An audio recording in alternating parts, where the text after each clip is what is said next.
2, 1. Ignition and liftoff of Ares 1X. Testing concepts for the future of new rocket design.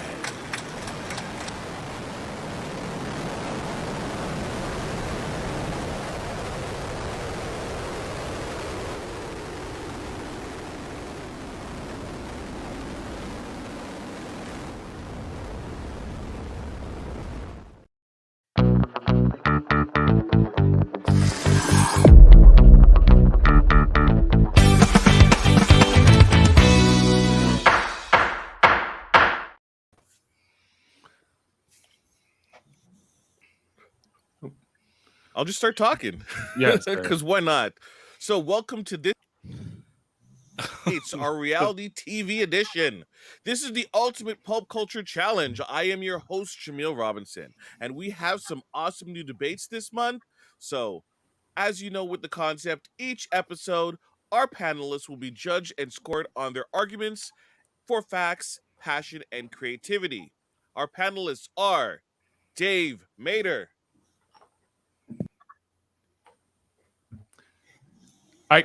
Hi. Hi.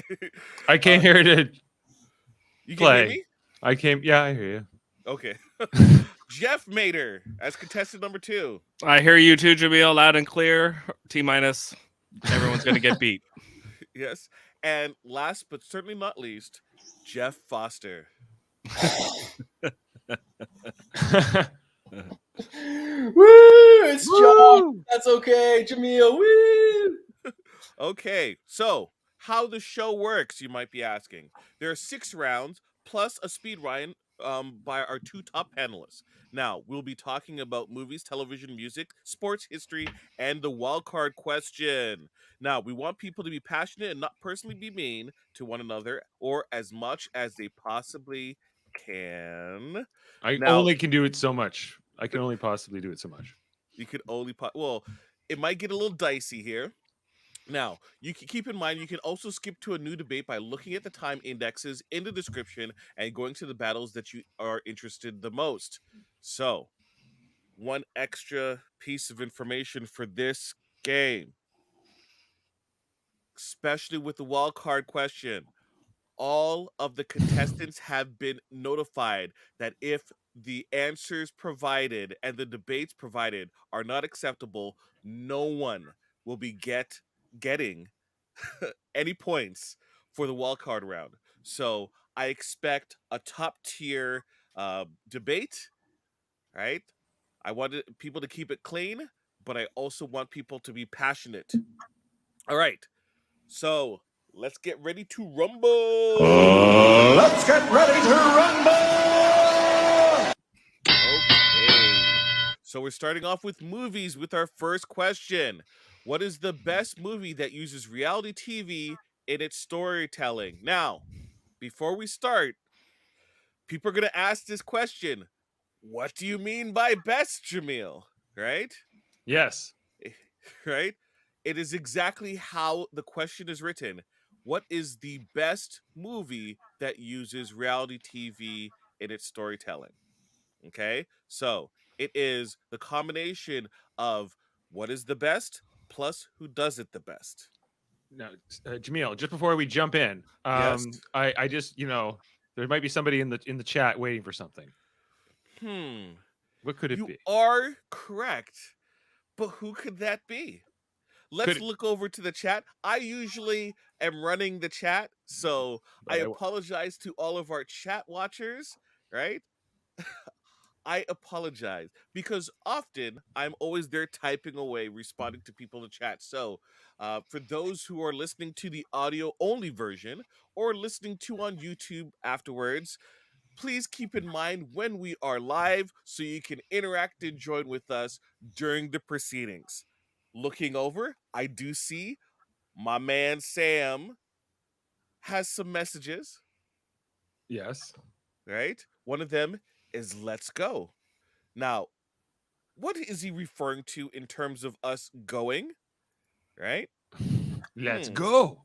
Let's go. Let's go to the mall? No, that's not No. it.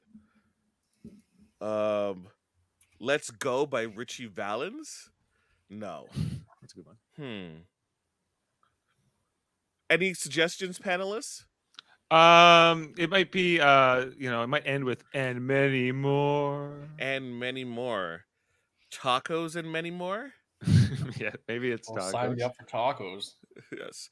Well, before we get into this question, very long intro, I would like to personally thank Sam for his support.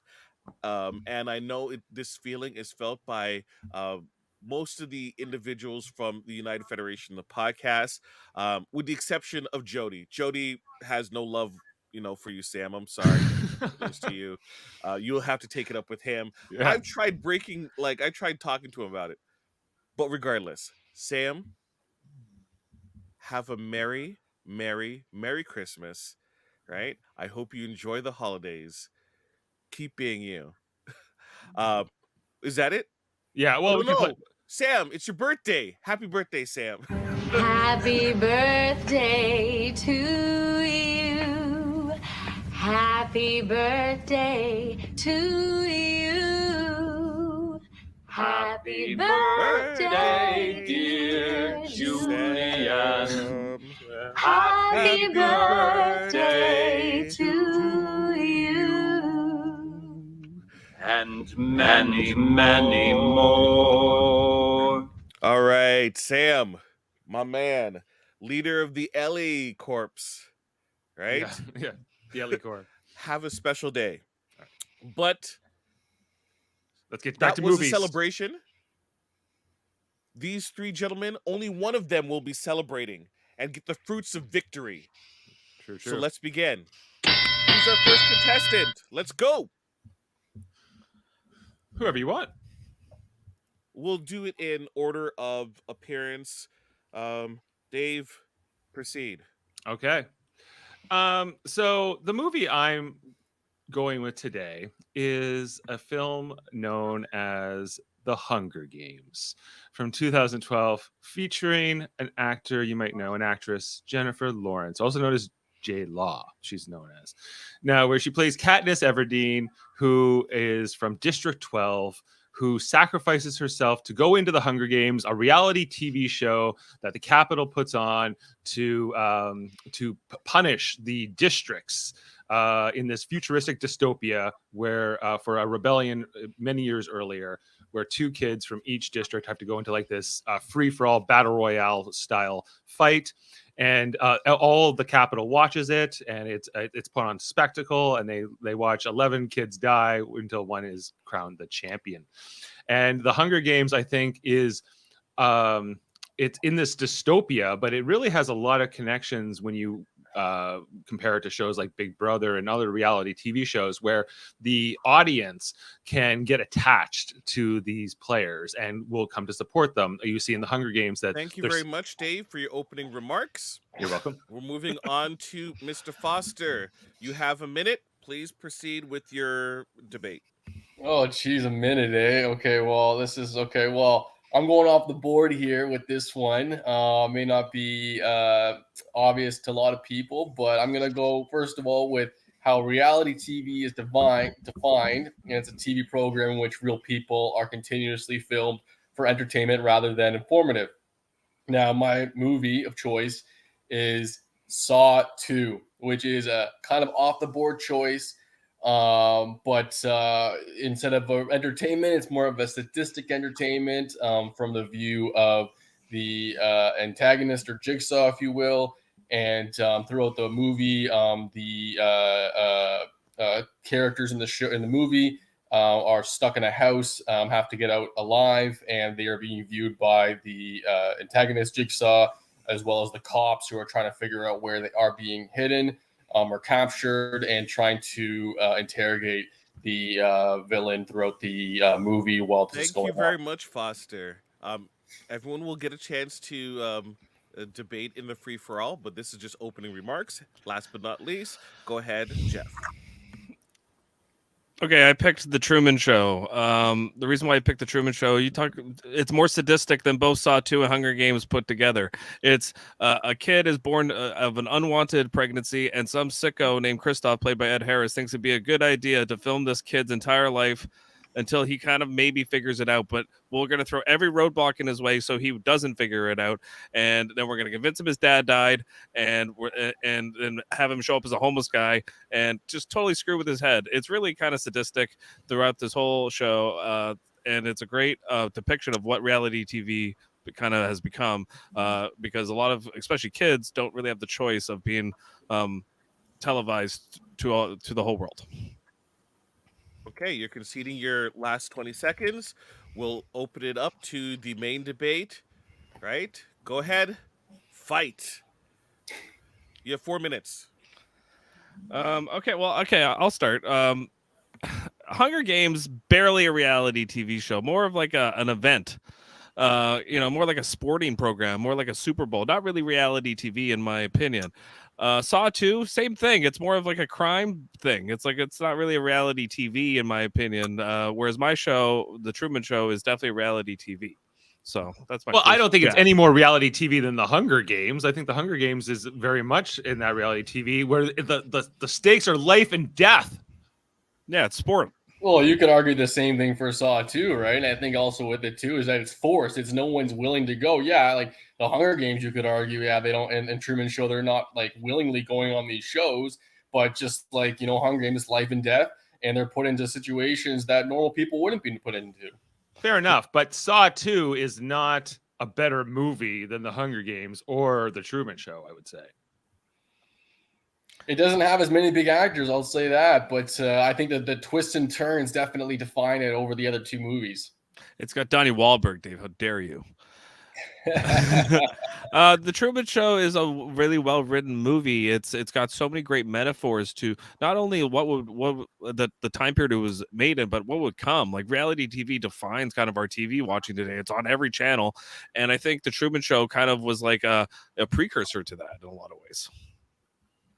Yeah, but the Truman Show is unbelievable in so many other ways. This idea that a corporation could adopt a person, and it doesn't feel like real life. It feels very disconnected. Whereas the Hunger Games, because it's set in this futuristic reality where that all this untold history has taken place, that you can suspend that disbelief and you can sort of go along with the concept, I think, easier than the Truman Show, especially in retrospect, because that movie does feel dated because it's kind of pre-internet and so it kind of lacks a little bit of a common day or a present day sort of context in some respects. But I think that the Hunger Games, huge blockbuster film, spawned an entire franchise of films, and it is based on a great literary work. The whole Mockingjay series.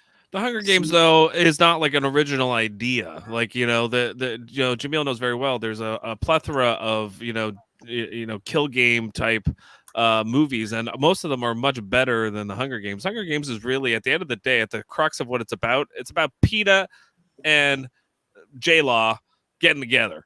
That's really what I watch all three of those movies. That's what it's about. That was the greatest reality show because it was the romance, and then they couldn't kill them because of the berries at the end. It's like very memorable. The beauty of Saw is that it doesn't just focus on one or two characters like the other movies. With Saw, they are interrogating a cop who they've captured his son. There was a returning player from previous movie that has survived the game, so they know what they're doing. Like all the characters have their own different backstories. So there's a lot more going on. You're more invested in terms of who's doing what, who wants to do this, who's surviving, who's making the good choices, who's making the bad choices. And it's a roller coaster from beginning to end. You can't just follow one person. That's what's great about the Saw movie. I'm just confused about how warning. I'm just confused how Saw is a reality TV and how that's used in its storytelling. I don't Saw get it. 2 it is. In this specific movie, they are all filmed in this house trying to escape through the traps, and the cops and the antagonist are watching them do it the whole time. There's some pretty cool twists at the end that I'm not going to ruin for everyone. Gotcha. But in the Hunger Games, it's all about how it's the show. They have to put the whole show on. You see it from the producer's point of view. You see it from the contestants, and they use the game against them. They hack the game, the contestants. So we've had our 4 minutes of debates. Now, the way it stands, Jeff Yes. is not the winner. Okay. Neither is Dave. Neither is Josh. What? Oh. I need 1 point from each person to wrap up their whole thesis of their debate. Go ahead. Okay. Can I go first? You can go first. I would say if you're the question is, what is the best movie that uses reality TV in its storytelling? And I think by far it's The Truman Show. The whole story is based off reality TV and convincing this one guy that he lives in a real world, but he doesn't. He has to break out of that reality. And so that's the whole purpose of the movie. Well, my issue with the Truman Show for me is that So you're starting your final thoughts. Okay, go ahead. I am. If you're okay, I'm gonna go. So my final thoughts is I just off the Truman Show, like the whole movie ends when he walks out of the show, and you don't even get to see what happens after that. That's where the story should have been. That's where the disappointment is. But when coming back to Hunger Games sets up this whole new narrative, this revolution, and it's a great storytelling in terms of like the contestants and the people kind of figuring out how to use the villains reality the zoo aspect, or like the lab rat kind of effect to their advantage. Okay, give me 10 seconds, Jaemeel, so I can finish my Go part. ahead. So mine shows two sides of the human mind while they're watching. You know, the cops are empathetic and concerned for the victims, while Jigsaw, the killer or the antagonist, is calm and seemingly in control the whole time. So you don't know who's in control until the very end of the movie. Okay. All right. So a couple things I got to clean up here in the regards. Not much commentary about the best aspect of said movies, with the exception of Jeff. I was hoping that I was going to hear a lot more regarding that, because I think highly of all the shows that were mentioned, all the movies that were mentioned. Two, not many hitbacks for Jeff as well, but Dave did a great job in terms of detailing and explaining the world and how it is connected to other examples of reality television. Jeff, I expected you to talk about the reflections in a lot of the live streaming that has become very popular, where people's lives are being followed online, right? So I was expecting that. Foster, man, you need to talk more. Step in. Do not let them railroad you. And you were silent for majority of the debate. Well, this is my least confident answer, so I think we'll pick it up from here. Don't worry, Jaemeel. Well, even fake it till you make it. So even that response does not, it kind of justifies where I feel I was in the response. So in my breakdown, Jeff actually takes the point. Even though Dave had more points provided, he also had more knocks against him. So that's Jeff gets the point. So Dave, feel confident in the fact that you did a good job in terms of debating, but unfortunately you did not rebut a lot of the knocks against your point. All right. I'll rebut more. Okay. Foster, I need more from you. Okay.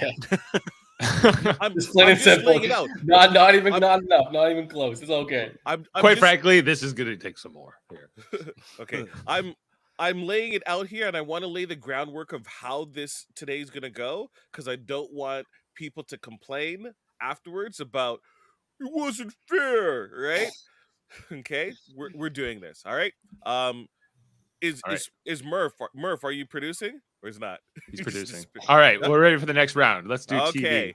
All right. Next one is TV. Who is the best Big Brother player of all time? Of all time.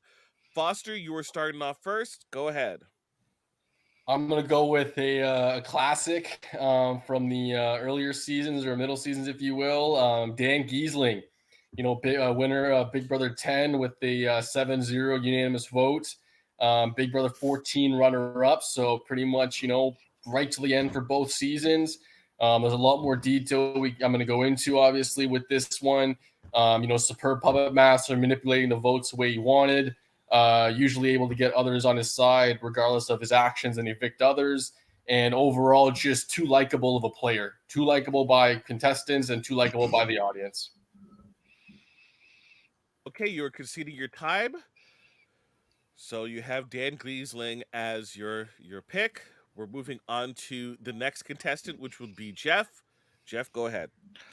I went with the greatest of all time, Dr. Will. You know, he famously said, when you're asking who the greatest of all time is in Big Brother, does Michael Jordan say he's the best of all time? No, everyone just kind of knows. It's Dr. Will. It's not even close. You have a guy that, well, he won season 2, but that's not why he was great. The reason, it was all his strategy. He broke the game in a lot of ways, because what he did was he completely threw all competitions. He understood that the game was a social game, and if he got people to turn on each other, that was the best way to get to the end of the game. It was really just the survival of the fittest, and the best way to do that is to make yourself non-threatening and get everyone to eat each other, and then you end up at the end. He played again in All-Stars, and then he got to third, and the only reason he went home was the best competition player of all time, Janelle, took him out on a single vote. So this is the prowess of a player like a Dr. Will that really shows that he's the best of all time. He came back to do all the panels. Everyone knew that he was the most knowledgeable. He was also the most entertaining. There's no one more entertaining than Dr. Will on the show. He invented so many things in reality TV, including the term showmance and all the diary rooms. Okay, our last contestant in this round is Dave. Go ahead. All right. I'm here to give you the greatest winner we've ever had. Derek Levasseur from Big Brother 16. He played the once. He only needed to play the once. It was a flawless game. Everyone wants to talk about Dr. Will. Everyone wants to talk about Dan. But these two had the fortune of coming earlier, especially Dr. Will. He's season 2. So he got on the ground floor, and you can call him an innovator, but really, like, they were all kind of figuring out. And if it wasn't him, it would have been somebody else. Derek came along and perfected the game. He created he took like the whole brigade format, and he made it work for him in such a way that he was like a puppet master his entire season. He was so good at manipulating his alliance members, whether it be Frankie or Caleb or Victoria or Cody. You know, that everyone in there was insulated. He got Cody to take him to the end, and then he won. Thank you very much, Dave. All right, we are opening up the floor for our communal debates. There's going to be 4 minutes on the board. Have at it, folks. So Dan, right away, first off, the big thing about him was not only did he win his first season unanimously, he went back for a coaching season, meaning that he was only one of a couple returners. So he was, target on his back from the get-go, and he made it to the finals with one of his own teammates who he taught everything he knew in Ian, and he lost in the end because of that, right? Because he was so good that he as a trade by teacher, he was so a student of the game, and he saw it from an overviewing perspective and not from a singular perspective. Okay, I have a couple rebuttals to both Dan and Derek. First, Dan. Dan was a really good player. I will give him credit for that, but he was very boring in his first season. Not very entertaining, kind of just laid on a couch and read a book the whole time. Didn't really enjoy his game the first time. The second time he was fantastic. But see, that's the thing. He has less quantity that Dr. Will has. Dr. Will has 2 fantastic played seasons. As for Derek, yeah, Dave said he only played once, and when he did play, I was not that impressed. I think he's overrated as a winner. Why? Because he didn't play with a lot of other really good players. Like Frankie. Yeah, Frankie and Cody, the winner of Big Brother All-Stars. He played with the All-Star of All-Stars. And he played with Nicole, too, also won. Yes, I know I'm making your point here. But at the same time, I disagree with you. The later seasons the players are worse. The earlier seasons, the players were better. All you have to do is go watch those seasons, and you can tell the players got worse somehow. I don't know how it happened. Some of them were, but wasn't it Dr. Will and Boogie laughing at how dumb all the other contestants were in their seasons? dumber than them. So, like, were they playing? Well, yeah, well, and these people were dumber than Derek, you know, and Derek was an undercover cop. He never went on the block once his entire season. He gets taken to the end when Cody could have taken Victoria to the end with him and won for sure. But not because he was dumb. Not because Cody was dumb. Exactly. You know, that's how much smarter Derek was, right? No, Cody knew he was going to lose. No, he didn't. I No, think he did. I just watched it again this morning with the final the vote with the jury and Cody's completely like he doesn't understand how much more reverence the jury has for Derek than him in that final two. You know, that you know he's like, oh, well, the men are going to duke it out to the end, but you know, Cody would have rather had $450,000 if you asked him to go back and relive. Yeah, well, if he would rather that, he would have taken Victoria. See, Dan's got a lot going for him because not only did he start with the first few people in an alliance called the Renegades back in the first season, so he was that one of those first few seasons where it was like a big alliance, but he also was with major players like Keisha and Memphis, right? Dan's got nothing going for him. Dan is the worst. Yeah, Dan taught Ian to beat him. I haven't even mentioned the funeral yet, which is by far top 3 all-time performances for someone to flip the script on them being evicted. He didn't even get evicted because he played it off. I will say that Dan should have won that second season. I agree on that point. But at the same time, his first season is so bloody boring that I can't make him the top of all time when Dr. Will was so fantastically entertaining through both seasons, especially season 2 when the show was just getting its legs going. He kind of really made the show what it became. Even Rob Ciccinito said he based his Survivor game on Dr. Will. So that's what we're talking about. Yeah, but you can't argue about that with Dan as well because he came back as a coach for his second season. So like he was one of 3 players along with Boogie and I think it was Danielle. And to have that reputation in season 8, it was cheating. He got a huge advantage that season. He should never have been allowed to even play it. And even when he was allowed to play it, he lost. So, like, I think that Dan has too many besmirches on his record. I think that he's a boring player. And I agree that, like... Thank you very much. 4 minutes is over. Can I get 1 point from each person? Surprisingly enough, with the points and the knocks, it's actually pretty close. So I need 1 thing from everyone. We're starting off in the same order. So Foster, please go ahead.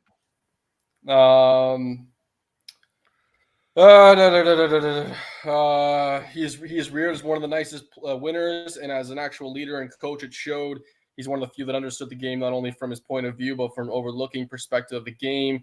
He barely had bad blood because he was adored and trusted by his fellow competitors, even when he was backstabbed others. And it's a Big Brother's a lot about personality and strategy, which Dan sure has a lot of. Okay. Go ahead, Jeff. For me, it's kind of what I said before. Dr. Will turned the game on its head, and he did it at the beginning. No one's really revolutionized the game the way he did by, for instance, throwing competitions on purpose, laying in the weeds, telling the audience in the diary room what's going on, but acting totally different inside the house. I don't feel like anyone did that until Will did it, and I think he revolutionized the reality TV competition. Not just Big Brother, but all of reality TV competition, and he did it so well because the diary room allowed him to do that. And I think that was the template going forward for everyone else, and so that's why he's the best for me of all time. Okay, Dave. Like, it gets no better than Derek in Big Brother 16 in terms of a perfect winner's game.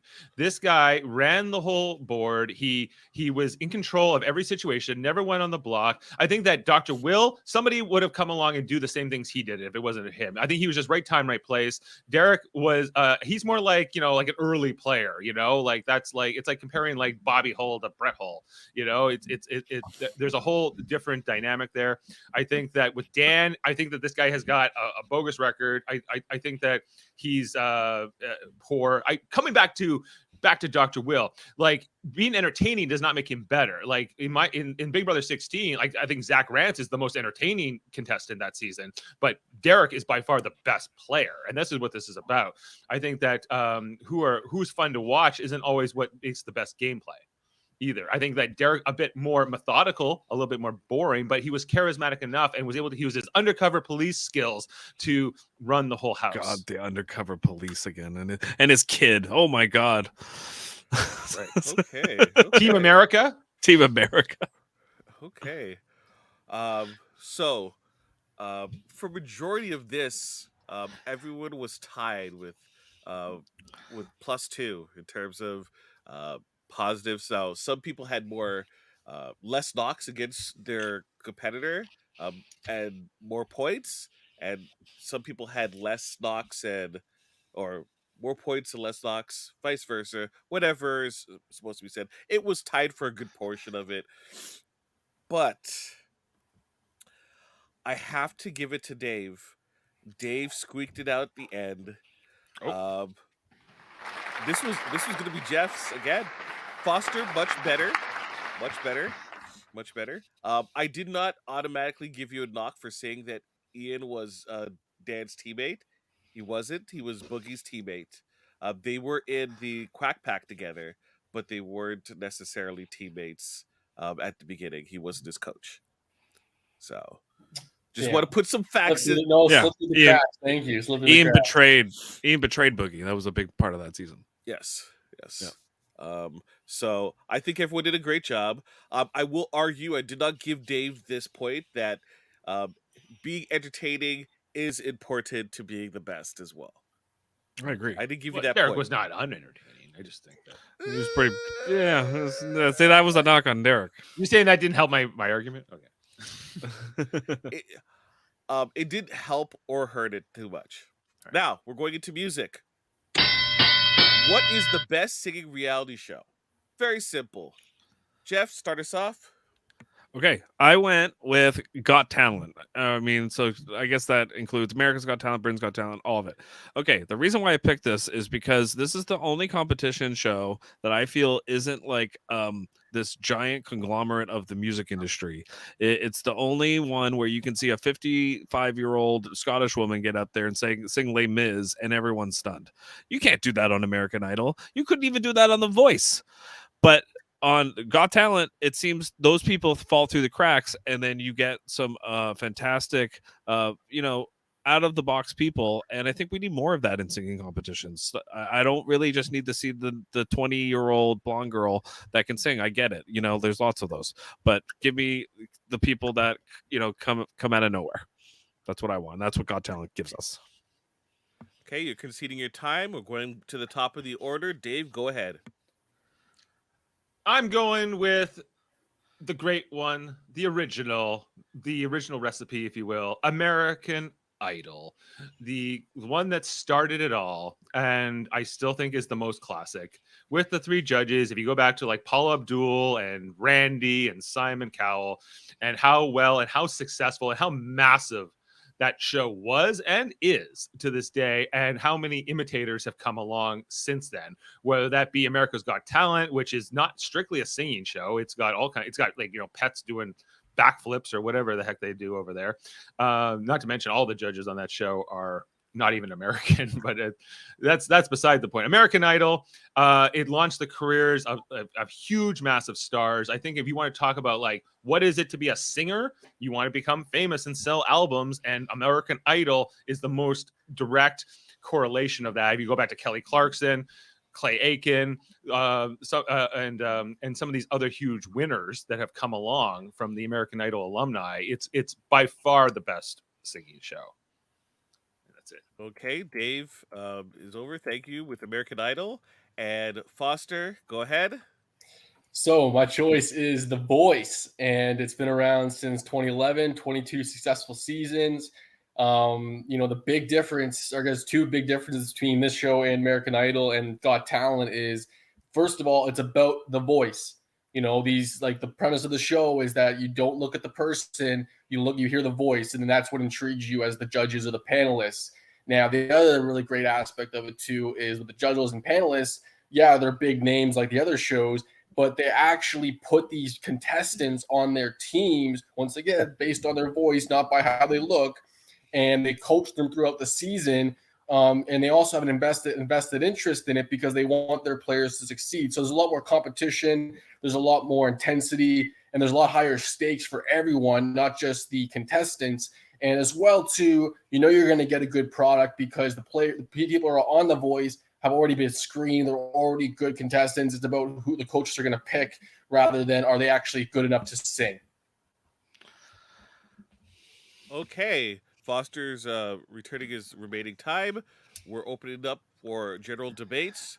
4 minutes, s'il vous plaît, and let's go. Okay, first thing, American Idol has been relevant since guess who left? Simon Cowell left. Nobody's come out of that show that's been any good since he left. And I defy you to tell me somebody that's good. The Voice, it's exactly what I said. It's wrong about the music industry. It's like, oh, we'll all turn our chairs and only listen to The Voice. Then we turn around, oh, good, they're good looking. All right, I'll take you. That's what I love about Got Talent is you get these people that come out of like bars and and they're just regular Joe Schlo people and they happen to have a great talent. And that's, yes, there's other things that happen on Got Talent. There's magicians or whatever. But when there's a singer, the singer, I feel like, has the best opportunity to show off what they got.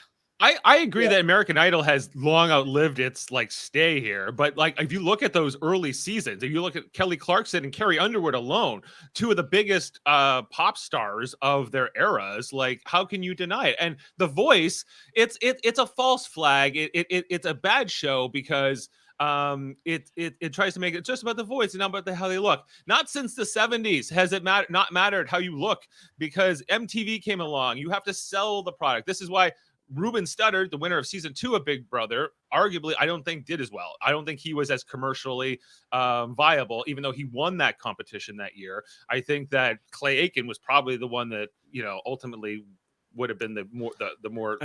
And where's he today, Dave? What's he doing today? He's in Congress, I think, or something. See, when it comes to American Idol, and first of all, American Idol is, in my opinion, one-dimensional. It's very simple. It's very basic. It's it's been around forever. Obviously, it's the original reality music show, but there's not much there's not much substance to it. It hasn't changed a lot over the years. With Got Talent, you got to remember it's not just a singing show. So 8 times out of 10, it's an act that you're watching that's not singing. Right, even though they have a prolific record of winners being singers, right? Because usually singing talent, supersedes and can sell out audiences and stuff, right? With The Voice, they have battles, they play each other, the coaches go after each other. There's that competition, there's that camaraderie, and at the end of the day, there's a higher profile of people, but at the end of the day, it brings in more people because you're getting people like Aria Grande, Zach Levine. Now Chance the Rapper next season. So it's all different genres. Here's my problem with The Voice, and it's very simple. That show is about the celebrities. It's not about the contestants. It's about the judges. And no one cares who's on the show. It's just like, oh, I like you. I could maybe make you a star or a backup singer. That's what The Voice is all about. Whereas Got Talent, you have people like Callum Scott, Susan Boyle. You have you got lots of different people have come out of Got Talent. I can't think of them all, but all they did was steal Simon Cowell from American Idol because he was so good on that show, and it was the best reality singing show. Jameel, it was the one that started it all. It was massive, huge. Like, was it the show or was it Simon Cowell though? That's the question. Well, it was the best use. I think that they had the best talent. I think it was because that was the first show to come along, and you saw so many amazing singers come through the American Idol's early seasons. I think until like season 5, and then it kind of becomes, they all kind of got watered down. But I think that that ultimately American Idol was this lightning in a bottle that was the best reality show about singing, about becoming a star and selling albums and becoming notable. And then it sort of became too ordinary after that. The show kind of uninvented its genre. But when The Voice and America's Got Talent come along, they're trying to capture that same vibe, but it just never has worked as well since those first few years of American Idol. Well, I think it's gotten watered down. But yeah, go ahead. No, it's 2 seconds. That's 4 minutes. This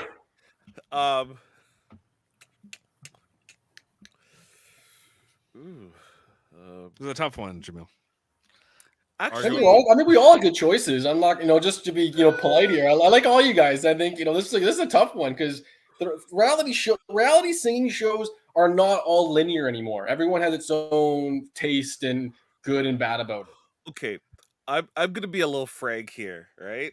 Not that I'm not frank. I was kind of a little disappointed in terms of how nice everyone was to each other. This should have gotten a little bit more dirty than it needed to be. So breaking down in terms of the points and the minuses, American Idol is out because there are so many knocks against it. Like what? What was the best knock against American Idol? So first you said it claimed it hasn't changed over the years, right? Which is immediately disagreed that Simon left, right? Yeah. There was a point has not been relevant since Simon left, which you also agreed to, Right. right? Well, it was the best show until It was the best show. It was the best show, right? You did not talk about how it incorporated original songs or the contestants using instruments in it, which was a change over yeah, I didn't like its that. initial. It doesn't matter if you like it or not. You're arguing for the point. You're in its corner. No, I was saying like first 5 seasons of American Idol was the best reality singing show, and then they ruined it. Okay. For Got Talent, really the only knock that people just kept coming back to was it wasn't just a singing competition. That's right. That's it. Anything else? Anything else? The judges aren't American.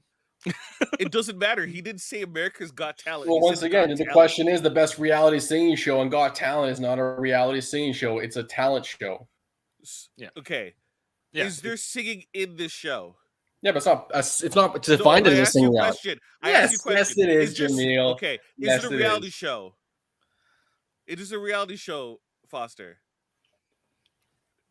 Yes. Okay, thank you. All right. Now, in terms of the voice, right? The knock, all about the judges more than the contestants. Yeah. Right? That point was further elaborated on in terms of the additional competition with the teams, with the judges. So you're like focusing on the judges. Now, I did like that you said it focused on the voice initially, but then also you had the knock that the people were already preset to already have a certain look to begin with. They didn't put any haggard, ugly person there, right, on the voice to begin with. You never really rebutted that statement at all. Okay, I'm not gonna. I'm going to rebut it now. All right, Jeff, you win. If you rebutted that in some form or fashion, yeah, I would have given all I would have said is just, and it's fine. I'll concede to Jeff. No worries. The only point I would have said with that is that, you know, they're not looking for the blonde girl like Jeff mentioned, right? Like they're doing whatever look they can get, right? But obviously, yeah, if you want to go that way, no problem. Jeff, you got this. When The Voice first started, it was all about, oh, look at this. You shouldn't judge the person by their looks. You should only judge them by their voice. That's why it's called The Voice. But it's not that anymore. Now it's just the pretty person that can sound like some famous celebrity or famous old singer, and which is kind of stupid. Yeah. And there's a lot more back and forth with the judges. Okay, so a little cleanup here. I was robbed. Clay Aiken wasn't a winner. Dave. No, runner-up. No. Runner-up, I said. I Yeah. said no, he said he should should have have been. I think he probably should have won that season. You initially stated winners like Kelly Clarkson and Clay Aiken. I didn't put that as a mark, but I wrote that down. Well, I also talked about Carrie Underwood. You said that afterwards. Yeah. Kelly Clarkson. Okay, and well, Carrie I didn't know I had Underwood. to. And then you said I didn't know I had to nail it on the first go. I didn't know it was. I'm just saying. I'm just. I didn't take it as a knock. If you look at my notes, I didn't put it as a knock. I just mentioned as cleanup. All right. Okay, that's just cleanup. Okay, moving on because we want to keep this show going. Right? There's no. There won't be an after show currently for this, even though I would love it. So we're gonna go into sports. Okay, what is the best sports-focused reality show? So we're at the top of the order. So Dave, please go ahead. Yeah, so I'm going with WWF, also WWE. Tough Enough, a reality show that was all about contestants trying to make it in the wrestling business, trying to get a contract with the wrestling promotion. When it starts off, it's World Wrestling Federation, and then becomes WWE, I think, early in those seasons. It's really incredible to see the reality and the brutality of the wrestling business that's often not shown on camera. Like we know that like documentaries like Hitman Heart, Wrestling with Shadows did a great job of that. And I feel like Tough Enough was a really revolutionary one because it dropped the whole kayfabe thing. It didn't try to pretend that wrestling was real. It was like, no, wrestling is about knocks and doing these stunts, but it's still sport. It's still a brutal sport that requires a lot of of conditioning, physical ability, coordination with a team, and everything else. And I think it did a lot to kind of open my eyes to how those things come along, not just from the interviews with the wrestlers, which was mostly my context up to Thank that you point. very but much. time, We're moving you're on to welcome. the next contestant. I'm keeping on cue with this. So go ahead, Foster, with your choice. Okay, well, sports, it's all about an activity involving physical exertion. Sam, you're going to like this one. I'm going with the challenge, boys. You know, it's been around since 98. It's older than more popular shows like Survivor and Big Brother. It's had 38 seasons across 25 years. Just like it states in the title, the challenge, every challenge, 99% of the time, involves some sort of physical exertion. And it tests your body mentally, physically, every single time. You get eliminated from the show via elimination. Once again, usually physical. And across the whole thing, you have to come from other reality shows. You have to make sure that you're not only a good personality, but you're a competitor to be able to get on this show. That's how good it is. It's like the professionals for reality TV shows, especially when it comes to sports competitions. So it's not just basic running, jumping, whatever. It's a array of different types of exercise and different types of activities, and they take so many different aspects from so many different sports and Thank throw you it. very much, Foster. And now, go ahead, Jeff. Okay, I have a show. I'm going a little off the board here. I'm going with The Big Break. Now, I don't know. Yes, I don't know if you guys know what The Big Break was, but The Big Break was a golf competition reality show. Okay, it was on the Golf Channel, and basically the way it worked was they would take like aspiring pros or already semi-pros or amateurs and would bring them all together to compete, almost like in like a Survivor style, like challenge style, if you will, golf competition. And the person that ended up getting all the way to the end and winning the big break would get a big break to play for their card on the tour. So that's kind of like the whole premise of the show. But what was really good about the show is they would have all these battles back and forth, match play style. They had all sorts of different skills competitions where they're most famous for like breaking the panes of glass. And so that was kind of their thing. And that's why it was also called The Big Break. They would break the glass, right? But they would also do like driving competitions, putting competitions, fairway competitions, closest to the pin, all sorts of different things, closest to the line. But what was really good about the show is Thank you very much, Jeff. Greatly appreciated. So now we're opening up the floor. Please go ahead. Oh, I'm spearheading this one, Jaemeel. I'm all over top of this rebuttal in this round, boys. Okay, let's go. Let's start with the fact that this show, my challenge, is still on, boys. It's still going strong, once to twice a year. You know, I don't know if The Big Break is even on. I don't remember the last time I even saw it on TV. It's not. WWE, WWF, like, okay, Dave, okay, sure, whatever, right? That's Great show. That's scripted. It's not a competition series. It's not, you know. It is. It was a competition series. You had to compete.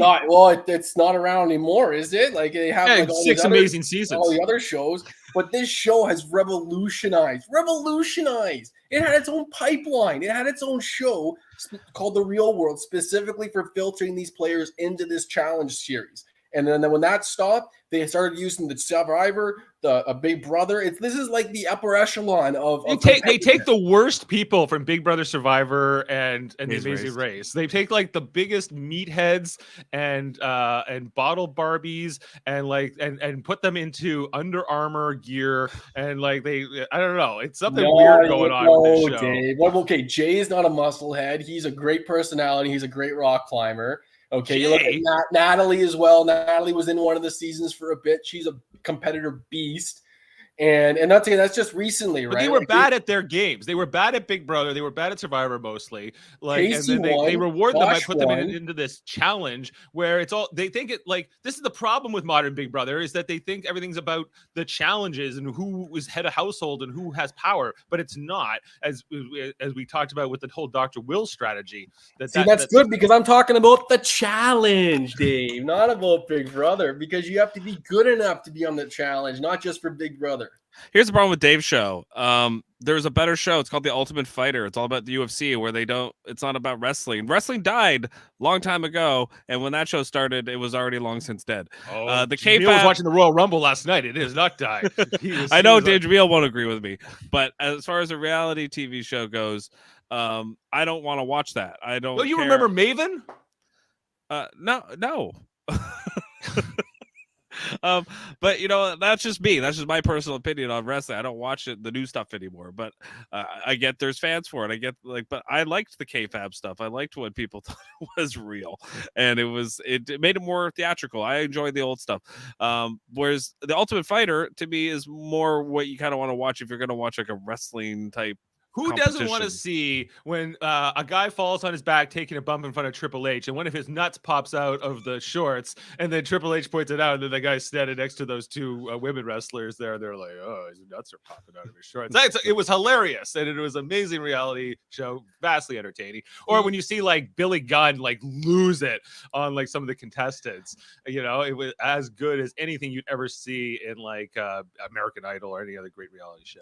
See, those two shows just focus on one thing, golf and wrestling, right? And obviously this isn't a one sport show, but every single aspect of the physical performances is like a higher, like, so for instance, like their top 2 eliminations of all time, hall brawl, which is basically like linemen going up against each other in football pads for Pete's sake as a drill through a narrow hallway, and pole wrestle, which is basically hold on as long as you can while you wrestle the person away from it.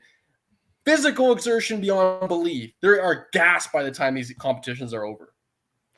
I just think if you're talking about the big break, you want to watch some good competition. You're talking about the golf, one-on-one, mano-a-mano. They also have the women's big break. It really is a great competition show. I loved it. It was great. I used to watch it all the time. I think that the Tough Enough is still the best of these shows because it's more specific about what you have to achieve to become a great wrestler. It's about performance. It's about your ability to tell the story. It's got a much better thing. With the challenge, it's all random. Okay, it's all based on whatever the competition is. Thank you very much. Can I get a point from each person? Go ahead, Dave. Oh yeah, I was still going there. And with Jeff's show, like, I don't think that's entertaining to watch golf competitions. I think that if you're good enough to be on the pro tour, you just will be. It shouldn't be about getting in there. What the premise of the show doesn't work for me. Either you're good enough to make the pros or you're not.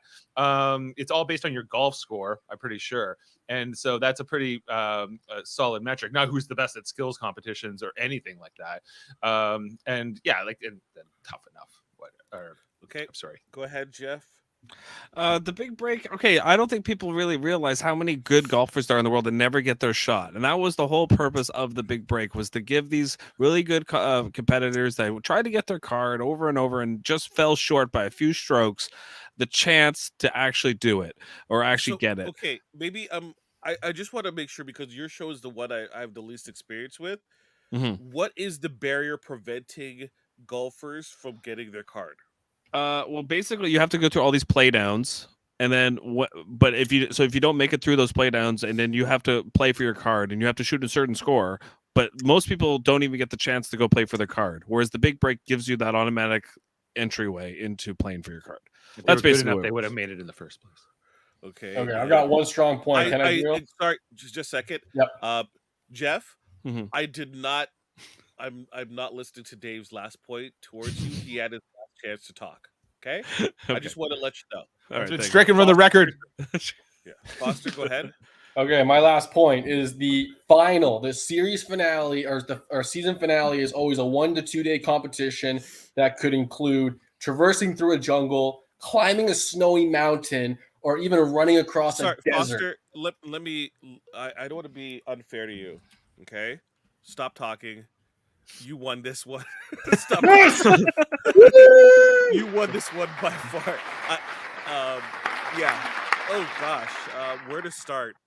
I was most interested in Jeff's. I didn't really get that much in terms of points, and there was only one knock against you, which was it's not on anymore. Right? That's the only knock against who? Me? Yeah. Oh yeah. It's not on anymore. But most people don't know what it is, so which is also the knock I gave Tough Enough too. It's not anymore. Dave, Yes. Why would you knock your own show? I didn't. You brought up Maven. I thought he was like You an know example what of a great wrestler, a great career. 5 years. I watched him wrestle WrestleMania 18 against Al Okay. Snow, if I recall. I was very skeptical about the challenge winning this, but I'm surprised Foster. he did. What about my as you- knocks? I knocked it's like the Under Armour thing. That is not a knock. That's just a description of the show. I never I'm watched the sorry, challenge. I couldn't knock his show, so WWE Tough Enough wore, underarm and athletic gear, right? You wear gear. You wear gear, Yeah, right? well, Reality I would say it show had the winners worst. appears It had the on worst Big Brother people. challenge. Reality winners appear on the challenge. You brought it up like, oh, they only have crappy people on. Foster rebutted, stating that they had Casey and other winners. You said Natalie was a nobody and not good at the game. Natalie won Survivor. I thought we were talking about the Natalie from Big Brother who loved James. No, I I think said Oh. from Survivor. I said from Survivor. yeah. she was season Okay. 16, right? No, yeah. All No, right. she was Well, 17. good job, 17. Foster. Just to reiterate where we are right now.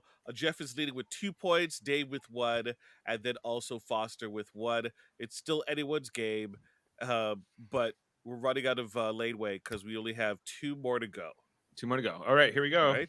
History. Who is the best Survivor player of all time? I'm up. Sorry. It's Foster. You are up. Okay, I'm going with the classic man, Boston Rob, the one who's been around the longest, the 5-time contestant, also a mentor as well on Island of the Idols. And just to quickly do it, he lasted at least 14 days in a season, 152 days total, most all time. Outplay, recorded most individual immunity wins with 9 in his career, tied for second with 4 in one season. And outwit, greatly shown on Redemption Island with his win.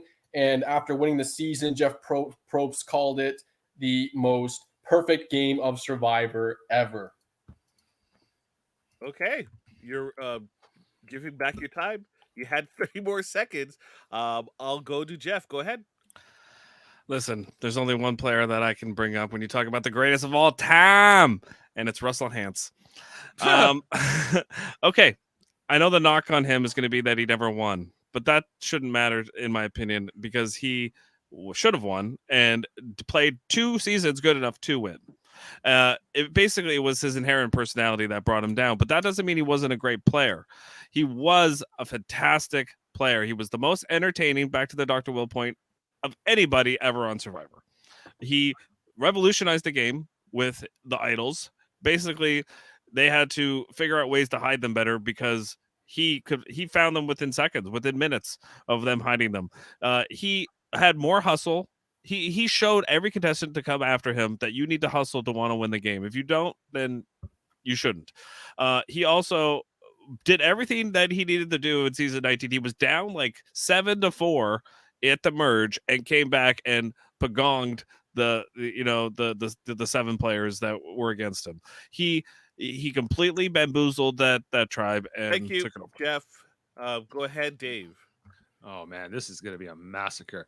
Okay, so I'm going with Tony Vlachos, the 2-time winner, the only other 2-time winner than Sandra, who I don't think deserves to be in this discussion, but Tony does. He won the Beauty versus Brawn versus Brains season, playing against some really formidable players like Chaos Cass and Spencer, and maybe not Wu, but Officer Sarah, who went on to win. And then he beat 19 other winners in winners at war. He did it in both times in an incredibly innovative and entertaining way, doing things like the spy shacks, doing things like having his succubus energy and going out and making and having construction projects and being so charismatic. Russell is the greatest runner-up ever, but These are the introductions, no? Yeah, these are I can talk about, but I'm going last in the introduction, and who's got Foster again? Doesn't matter. Boston Rob, biggest like Jeff Probst can't get his head out of Boston Rob's ass. Dave, thank you very much, Dave. We're opening up the floor. 4 minutes, please. Thank you. Now you can go on about Russell Hantz if you want, Dave. Yeah, let me tell you, this guy, everyone was talking about how he deserved to win. He didn't deserve to win because he didn't understand jury management at all. And he was truly an ignorant player. Each time I respected his game in the heroes versus villains much more, where he completely outclassed Boston Rob, by the way. So like Boston Rob, who played so many times, he just kind of won by accident, it felt like, in his final attempt there, because he was so far ahead. He was kind of given like the Paul treatment in Big Brother 19, where he was the only returning player and he could just run that. He wasn't the only returning player. He wasn't. Russell also returned and was taken out by his tribe because they were so scared of him because of his reputation. And his reputation was that he was going to lie to them and vote them all out, which he was going to do, so that's the thing with Russell. He was so feared, and he was such a good player, and he played back to back, and nobody played better than him in those 2 seasons. I've never seen anybody ever come close, including Tony. Tony was a very good player, but there's no Tony without Russell Hantz. Okay, Tony was a better version of Russell Hantz. He was able to do things like find idols. Like he had all those different idols, and he played an aggressive game similar to Russell, but he was way better at managing the jury, being able to play the things out. Russell was just like a scheming villain who was twirling his mustache, and he was thumbing his nose at the other contestants, especially when they were being voted out. And Tony swore on his dead mother or something and his grandmother, just like Johnny Fairplay did. He just never got the flack for it because of, again, his inherent personality. People liked Tony more because they liked his personality. That makes him a better player. No, it doesn't. That just means his personality is better. Boston Rob is that he evolved over time. He started in the earliest season. He's earlier than all these guys. He started in season 4. He returned for All-Stars, made it to the final with his wife. He came back with Russell, started a rivalry with him that led him just to Redemption Island. He was on Winners at War. They had a whole season, Island of the Idols, where they worshipped him it was nonsense. Boston. Okay, let me tell you about Boston Rob. This guy is got the biggest hype of any Survivor player I've ever seen. It's unearned. Sandra deserves it way more than Boston Rob does, and they both get it too much than they deserve, in my opinion. Boston Rob, he lost to Amber, and all these different things for reasons. I think that he's just super tight with Jeff Probst. That's more about relationship and behind the scenes production things than it has to do with how good of a player he is. I think Boston Rob played a great season. The audience loves Boston Rob. Boston Rob played a great season in All-Stars. That was his best season, and Amber won, lost. but he should have won. The reason why he lost was because he lied directly to Lex's face, and I think that hurt him the most was that reason. That's why Amber won. But he did the ultimate play when he did he proposed to Amber. So that's why. They both of these people, Boston Rob and Russell Hantz, they both failed to win at key times. Yeah, I know Boston Rob went on to win sort of that easy season, but I think when you look at, because Tony, who was so entertaining, so likable, and so innovative, and the new age of Survivor, though. It's the new age, though. It's a much different time. I just think you don't get a Tony without Russell. I don't think Tony would have had the balls to do some of the moves he did without Russell, because Russell did all those type ballsy moves way before Russell him. Always stayed the mame. Russell never changed. He always made the same mistakes when he came back, and that's why he couldn't be successful and win. Yeah, I think Boston Rob more adaptable than Russell in terms of how he changed his game. Yeah, but the question to me is who's the best player? And, who got to the end twice right away? It was Russell against good players and new players. Tony's the biggest impact that Russell had was how negative he was. It affected his nephew who came in years later. Tony also got voted out second or whatever when he came back once too. So, that's the same argument for Tony. 4 minutes is up. Oh, yeah, there was that time. 4 minutes. Okay. Can I get final rebuttals from concerning Boston Rob and Tony? Sorry, Jeff. Sorry. That's okay. I only went with Richard Hatch. I was going to maybe pick Richard Hatch. So wait, what are we doing? We're rebuttaling? Oh, okay. Or closing statements. So he has been a major returning player and focal point of the series for several seasons, dating back to his second season of All-Stars, where he proposed to Amber, as we said, created a rivalry with Russell Hantz that kept his relevance fresh and exciting, turning into a very likable leader amongst his competitors. Got him the win even Redemption Island, that was a season where he had to beat Russell Hands and Ozzy, so it wasn't an easy time. It's Boston Rob. He's just outlast, right? Outwit, outlast, outplay, which is the motto of it, and I labeled at the beginning of the argument in terms of his ability. Okay, go ahead. Okay, like Boston Rob, like this guy, like it just never impressed me. Like I think that Tony has this rootability that is unmatched, that he was so erratic and so underestimated by all of his fellow contestants, including Officer Sarah twice, you know, who was a very good player in her own right. I think that Tony is somebody I would definitely want to see back playing again. With Rob, it was just that it was a tired old bully game that worked maybe early on, like, hey, you would understand what I'm saying to you, and you know, and you saw how pathetic it was when he played Winners at War and how he got run out of that season so easily. I think that Boston Rob is a dinosaur. Ozzy was not Redemption Island. It was a different one. Shit. My bad. Nope. Jeff's got a minute left too. I'm out. No, I didn't. Jeff was. Oh, Jeff's out? Yeah. I made a mistake. So, I am not taking that mistake into account. Okay. So, but you lost anyway. I was thinking of a different team. Dave is the winner. Okay. The whole knock with Tony's game being an evolved version of Russell's game can be a knock plus a positive. Russell actually had the most points towards him, but also had the most knocks as well. Well, that was going to happen anyway, though. Yes. So you couldn't escape that. You tried. It was a valiant effort. But sorry. Boston Rob, really good argument there, Dave. Foster, you tried. I appreciate it. You just didn't have enough knocks against Boston Rob. So right now it is 2-2. Going into the wild card, a dreaded, feared wild card. One where many of the contestants do not understand. You know what? I can't put the brakes on here. I know one thing. I can't put the brakes on because this is a crucial part of the game. Do not appreciate my question for wild card, right?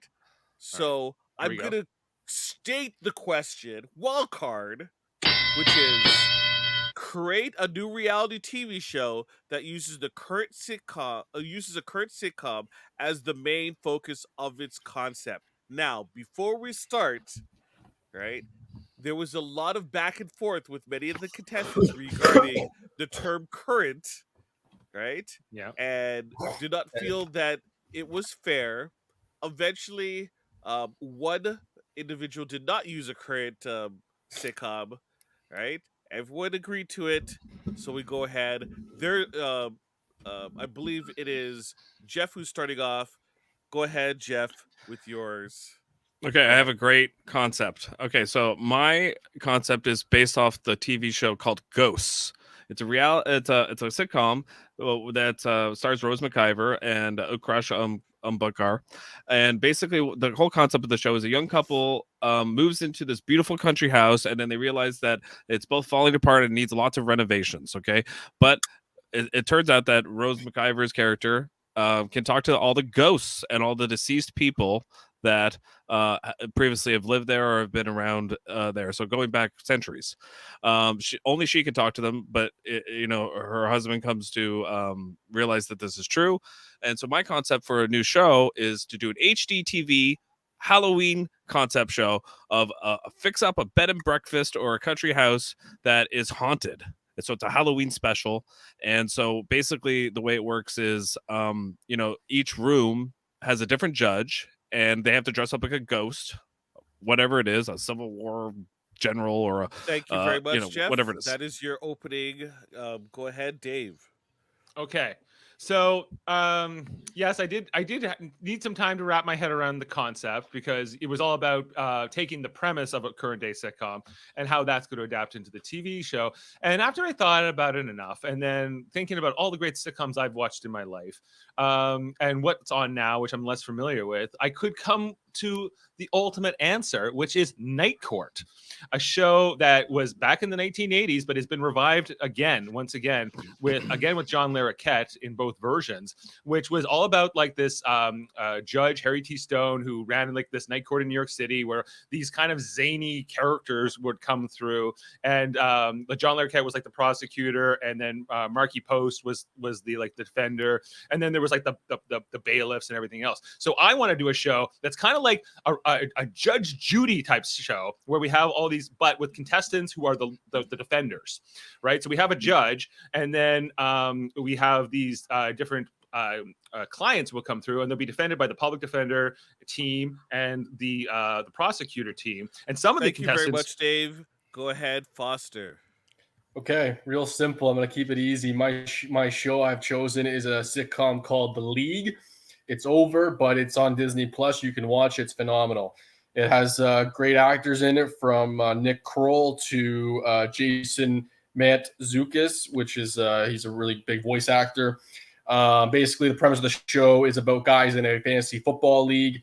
I think that'd be really cool to do nowadays with celebrities. So week to week, knowing who's facing each other, with punishments, with championships, with they get together, they chat, they converse. A big thing these days is streaming. So watching these celebrities or high profile people get together, chat, and do all these on a weekly basis throughout the football season would be great. Plus, it has a great audience because the NFL has a huge audience already, and it could tap into that right away.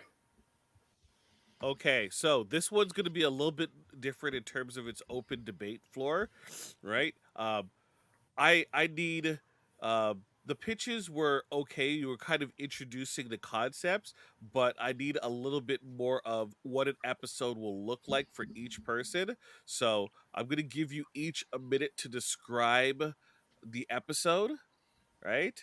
And then we'll go into the debate portion there for the remaining time, right? Okay. So go ahead. We'll start off with I think it was Jeff. You were starting off first, so go ahead. Okay, so mine's an HGTV episode of television. So basically, the way it works, it's a Halloween special, and a couple comes into a country home, maybe a bed and breakfast. And so the way it works is there's 3 judges, one judge in each room that they have to renovate. Okay, so whether it be kitchen, bedroom, whatever it is. And they walk into that room, they realize, okay, there's a ghost in that room, and that ghost is the judge of that room. And they can either approve of it or disapprove of it once the renovation is complete. Okay, and they get a certain budget, and by the end of the episode, we get to see whether or not the ghost approves. So that's basically the general concept of that hour of HG television.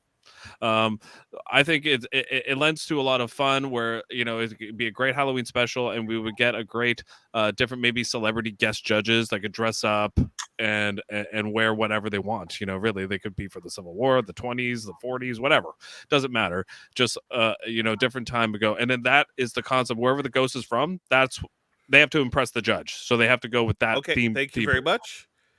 Thank you very much. Okay, go ahead, Dave. Okay, so my show is really like a legal reality show that is going to focus on up-and-coming law students looking to become lawyers, specifically more in criminal type cases, kind of modeled after maybe the early seasons of The Apprentice, where you would have one team, maybe of the men, we'll make them the prosecutor team, one team, maybe the women, who are the defender teams in the spirit of the original sitcom.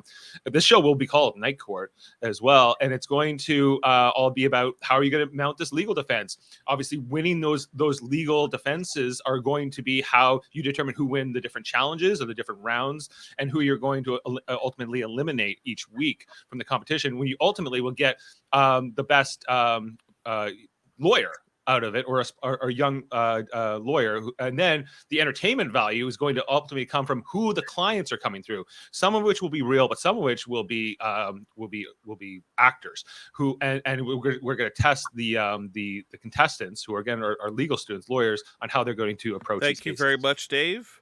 Foster, go ahead. So this will obviously be during the NFL football season. So it starts from September all the way till January. What's great about it is, once again, they already have a fan base. So they go in, with betting and gambling, fantasy sports. There's already a huge market for that. You come in with these high-profile people who people know already. They start with the draft. That's an episode. They get together every Sunday, watch the games, react to the scoring. They have conversations about, their lives in between, because, they're celebrities, whatever, right, which gets people involved and excited. Part of the week is their punishment section, so they'll have punishments based on the worst performer that week or whatever it may be. There's the trade talks, there's podcast, there's a lot that could branch from this thing, right? But basically it's a week-to-week situation based on real life events of the NFL. And there's the huge fan base already with all these fantasy sports. People can relate, and people will follow because they'll want to trust these people and like these people's insights and use them for their own game. Okay, so great job, everyone. I'm going to open up to debates with this. Before we do, let me just state that I came into this concept very passionately, and I was very disappointed in terms of the feedback. I will say that I'm not disappointed in terms of how you all have taken to this question and your responses. Great job, everyone. I will be awarding points to this question. Right? Good. So someone will win. Someone will win. Okay. So go ahead. There's a good one, at least. Okay, I have a couple things to say first. Dave's show, no idea what's going on, what it's about, what's going on. Your show don't know what's going on. Your show's about ghosts. Yeah. Second, not real. You have to believe in ghosts to be able to watch that show. Yeah. It's a Halloween special. And so what's it based? It's based on this sitcom that's like, it's fictional. It doesn't make sense. Like, how can you? It doesn't tie in with the show. And how do you win this show? It does tie in with the show. What do you mean? How does it not tie in with the show? Is your show just Judge Judy at night? Is that what it is? Is that? It's fun, Judge Judy at night, but also mixed with The Apprentice, right? Like we got, you're gonna have a winner. It's almost like a Hell's Kitchen vibe to it, Yeah, where it's pass the bar though. Hell's Kitchen in court. Hell's Kitchen in court, right? You're gonna get maybe get Judge Judy or somebody like a really interesting judge who's in the spirit of the original Harry T. Stone. Okay, but in Hell's Kitchen, if you burn a plate, you can just throw it in the garbage. If you ruin a case, what's going to happen? You go to jail. Well, yeah, the client might go to jail. That's why I'm like, it doesn't have to be real cases. It could also just be like actors, and it's on the merits of how a lawyer handles the case. It's got actors. It's not reality. So that's it's reality. It's reality because the contestants are real. The cases are real. But the names might be changed. I'm not in the criminal justice system. It's all about the criminal. It's not Law and Order. My favorite part of Law and Order was the second part with the lawyer stuff. See, what's great with my show is that it stays fresh every single year because it's new players every single year at the top, and you know who you're going to get. Like, you can't always rely on that there's going to be ghosts around in the place. So you can't rely on so and so getting that speeding ticket at 2 a.m. because they were driving home from the bar. They have all kinds of interesting stuff come through the night court. People want to see that stuff, and things. But I don't understand Foster's idea either. Foster wants to make a show about like a football pool, but like it would never be as good as the League is, because the League are about fictional characters who are incredibly funny.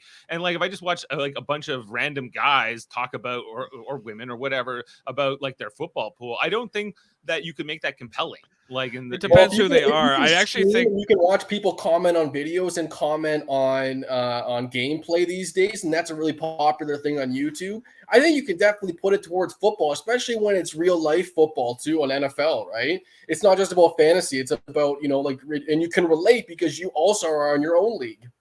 I think with Josh's show, I mean, it all depends who's on the show, and the chances are you're not really going to get really good people because it's hard to, but at the same time I do think his show would work because people love fantasy football for whatever reason. I don't understand it, but people love it. Second thing, group of people. Like, my show, I watch a lot of HGTV, and I do think it would be a great concept to have like celebrity guests come in and be like, oh, I'm from the Depression and I want a bar, and they have to build them a bar tailored to the ghost that is asking for it, and then you bring them back at the end and they approve or disapprove, because the sitcom Ghost is all about the fact that those ghosts don't want them there. They want them to leave, and they don't want them to renovate. They want everything to stay the way it was. Or your show won't work because ghosts aren't real, and so therefore the show is not supposed to be real. You keep arguing about real or not real. I told you they're not real.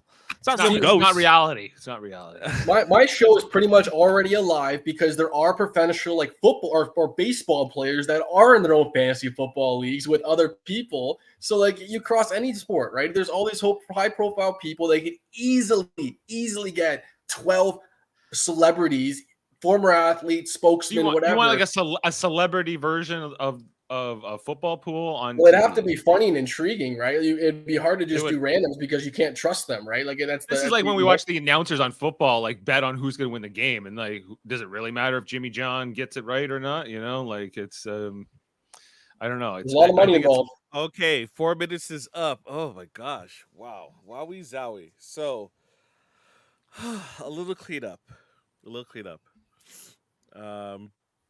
Now let's start with Night Court. Good argument. I think that a lot of the confusion that people were getting was the real versus not real aspect of it. But I like the concept overall. he And liked this our point. This point goes to Jeff. I think he was gonna say this point goes to Dave because he liked the concept of a night court reality show. I'm I not kinda so wanna sure. see- I didn't get it, Dave. I honestly, I didn't understand what it was that you were doing. That's gonna be a great show. It's about who's the best new young lawyer in the public defense system or in the public prosecutor. Sorry about that. I don't know how much I got cut off. You said you thought Night Court was a good concept. You thought I was gonna win the round, and So for me, it is the matter of making sure that we have. I think the real not real aspect is the one that people are having most trouble with. I think if you're coming with a more consistent tone in terms of, okay, it's all actors, but these are real cases that have already been completed in the past, right? So it doesn't have any bear to any future decisions, but it's like a case study for colleges and universities and stuff. That stuff that I think that is a makes more solid sense. concept. And if I may, the one thing with the original when we first were going back before on the question was I was like, how do you stay true to the premise or the spirit of the sitcom? You know, like how do you translate that into a reality show? And I think I've done the best job of that. Of these, I think you've done a really good job, which comes to Jeff's. One thing I don't understand is with Ghost, the premise of the show is one of the competitors can see and hear the judges, the other one can't. Right? And I never really got that. I should have at said all. that. That is true. Yeah. Right? So that was missing. The league. Okay, the issue that I had, and I know I'm just dumping on you all right now in terms of your answers. The issue I had was you were more talking about franchising your show even before the show even concept was really. Well, yeah, because the NFL runs every year. Yeah, but we're right now we're talking about getting your show on the air in general. Okay. And Hey, if they're betting on sports now, I think this could easily take off. Okay. That being said, I've watched all of your show and I'm familiar with all of them as well. So I will state, yes, I'm going to give points this round. And surprisingly enough, the points go to, who do you think? Foster. Dave. You are correct. Oh. Foster. Hey! All right. I thought my concept was fantastic, though. I thought all three concepts were fantastic. Yeah, they and were I was solid. actually, It's a tough question. I want to see this Night Court show now. Oh, we're tied. yeah, we're all tied. Oh, So that good. means we have another question. So I've been working with the producer in the meantime Okay. regarding coming up another question. So this is our tie-breaking question. So the person who provides the worst answer will be eliminated. A lot of pressure. Like no pressure. So the question is, name a director that would make. We'll take film director out of it. I would say just director in general. Okay, name a director that would make a really. Can I just pick? Can I just say? I've got one too. I got one off the top of my head. Name a director that would make a really great reality show contestant on Big Brother. Celebrity Big Brother or normal Big Brother? It says Big Brother, so we're just saying Big Brother in general. Big Brother proper. Okay. Right. So we're starting at the top of the order. Okay. So go ahead, Dave. Oh. I want Quentin Tarantino in the Big Brother house. I think that would be interesting. One to minute see. on the board. What's that? 1 minute on the board for you. 1 minute. Yeah, it's fine. Quentin Tarantino, who I think is just fun in interviews and really good at making connections with people and connecting on a whole range of different subjects. I think he would make a great contestant, just to see how he would try to play things around. You know, like he has all these like suspicious stories, like Reservoir Dogs or The Hateful Eight, mysteries, or I think he could play the different plot lines, you know, in a non-linear fashion. And I think Quentin Tarantino in the Big Brother house would be just a hoot, you know. So that's what I'm going with. I yield most of my time. Okay, go ahead. Go ahead, Foster. I'm gonna go with. Just give me a second. Okay. I'm gonna go with M. Night Shyamalan, because you know the whole season, all you're waiting for is that twist, and you're waiting for something to happen or him to say something, because you need to be misled, or you know that him going in there, he's going to be a focal point because of his history with storytelling and never giving the straight answer reasoning, and you always want to stick around till the end to see what the real truth is. Okay. Go ahead, Jeff. What's the question? Who would what film director would make the best contestant? Put it up on the board, producer Murph. So I have two people, but who I would want to see on the show, and who Name a director that would make a great reality show contestant. I'm gonna go Tim Burton on this one. Oh, I thought of him. Yeah. Tim Burton would be like the quirky, like weird guy that he would be a solo contestant on Big Brother. Everyone would be like, "What's up with this guy?" And he would just kind of float through the game, and he would get to like at least the jury, and he would be very entertaining. He would come out all sorts of different outfits. His hair would always be crazy. He would give great diary rooms. You know, everything would be macabre. He'd be very much like the Addams Family, I would think, imagined as a contestant on Big Brother. So I think that would be very entertaining to see that, because that's the angle he views all the world. Look at all his movies. All his movies are of the macabre type persuasion. So I think that would be a really good juxtaposition to the other contestants that were brought in on Big Brother, who are always kind of bubblegum, you know. So I think he'd be a lot of fun. Okay, we're gonna open this up for debate.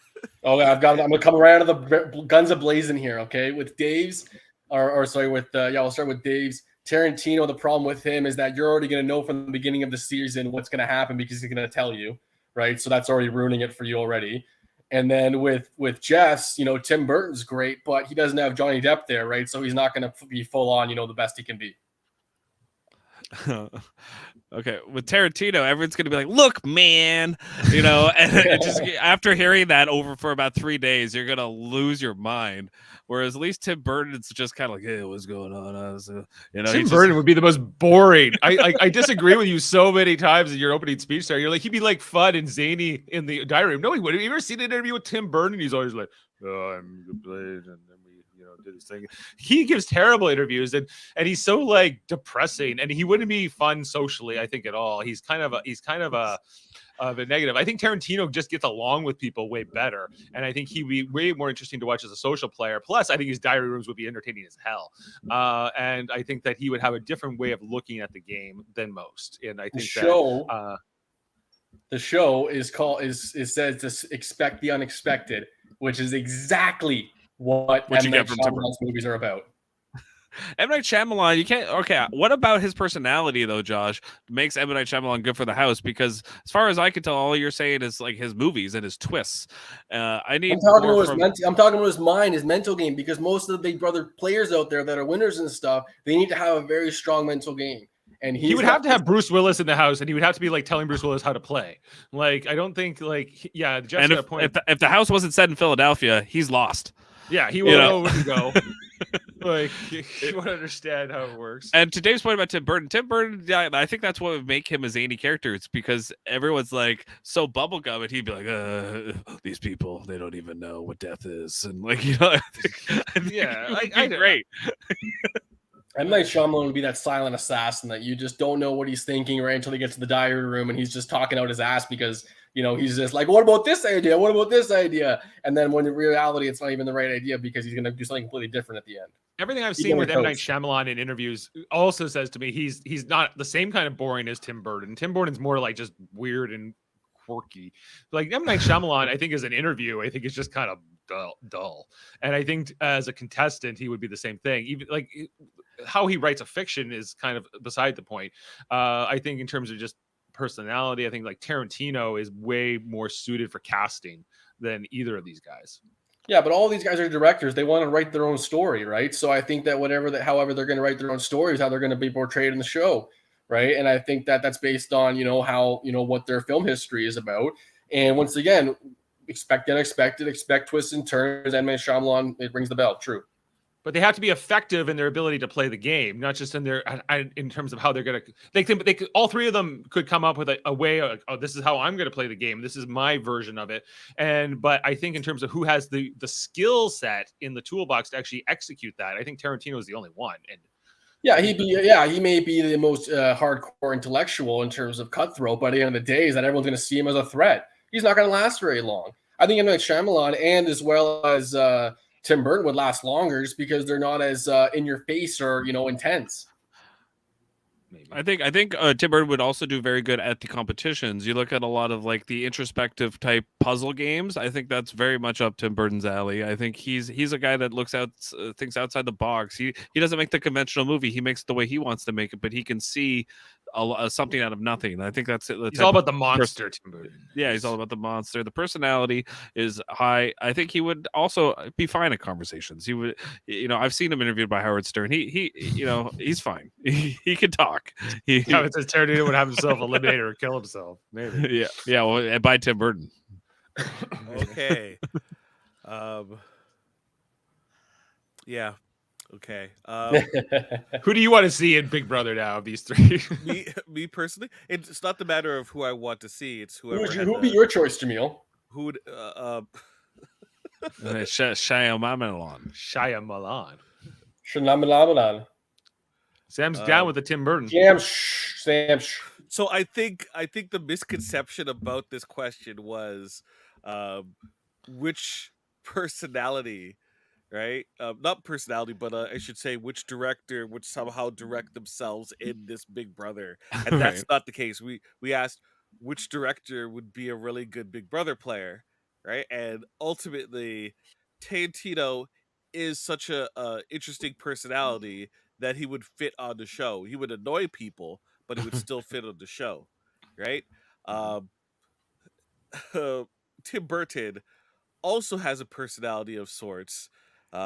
It would be a very low-key game, and he would be to himself, and people would think, who the hell is this guy? And he would get eliminated after the second episode. I think he'd just be sleeping in the like Audrey, like for weeks, like, you know, in the dark or something.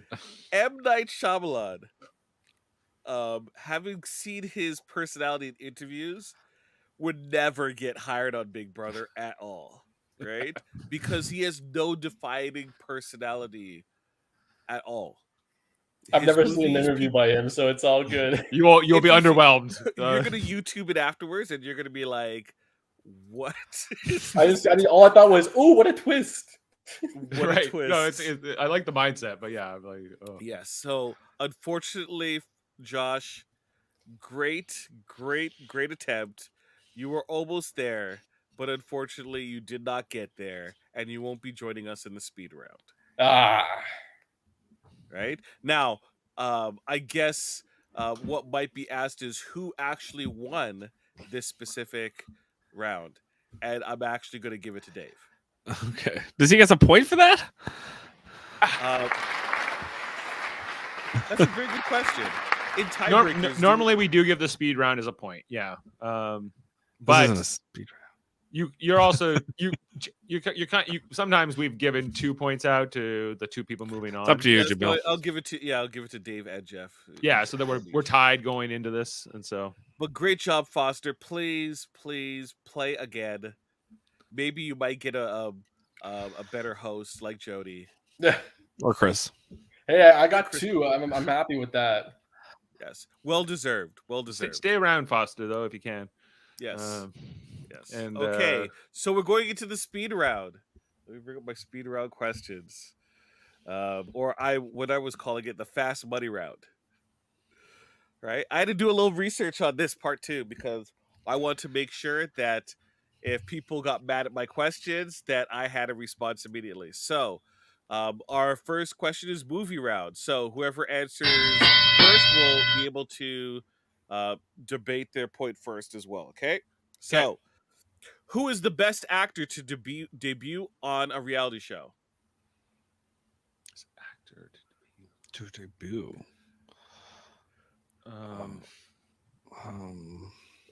What do you mean? Like it's best actor to, like went and did other things too?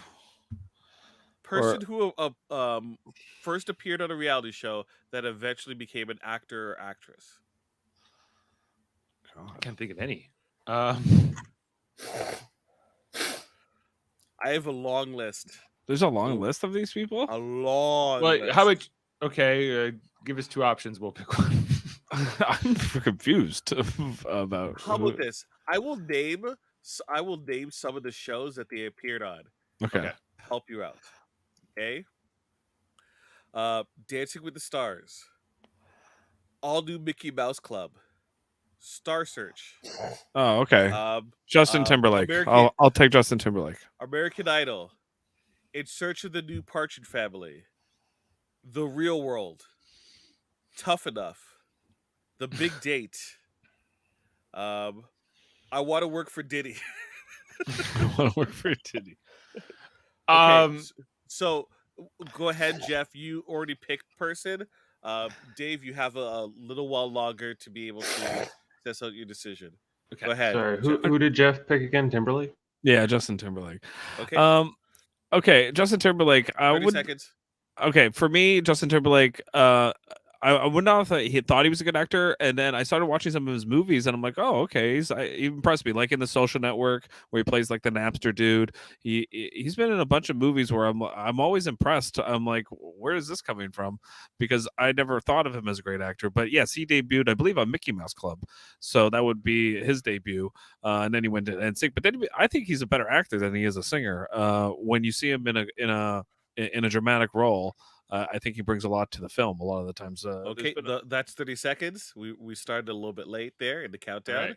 Okay, I'm going with Aaron Paul on The Price is Right. He I think his work in particular on Breaking Bad, but also in Westworld, has been really good. I think he's a very, very strong actor, and the fact that he was a contestant on The Price is Right puts him in this category. I think he's a better actor than Justin Timberlake, to be sure. So I don't think that there's much of a point to the rest of this debate. You can give me the point now, Jaemeel. Why is Aaron Paul a better actor than Timberlake? He does the same character. Yo, bitch, what's up? He does the same. He has no his range. Westworld character was very different. He had a lot more range. He was tortured. He went by his childhood. Oh, bitch. He never said bitch once in Westworld. No, he didn't. But in Westworld, I don't really see a lot of acting prowess.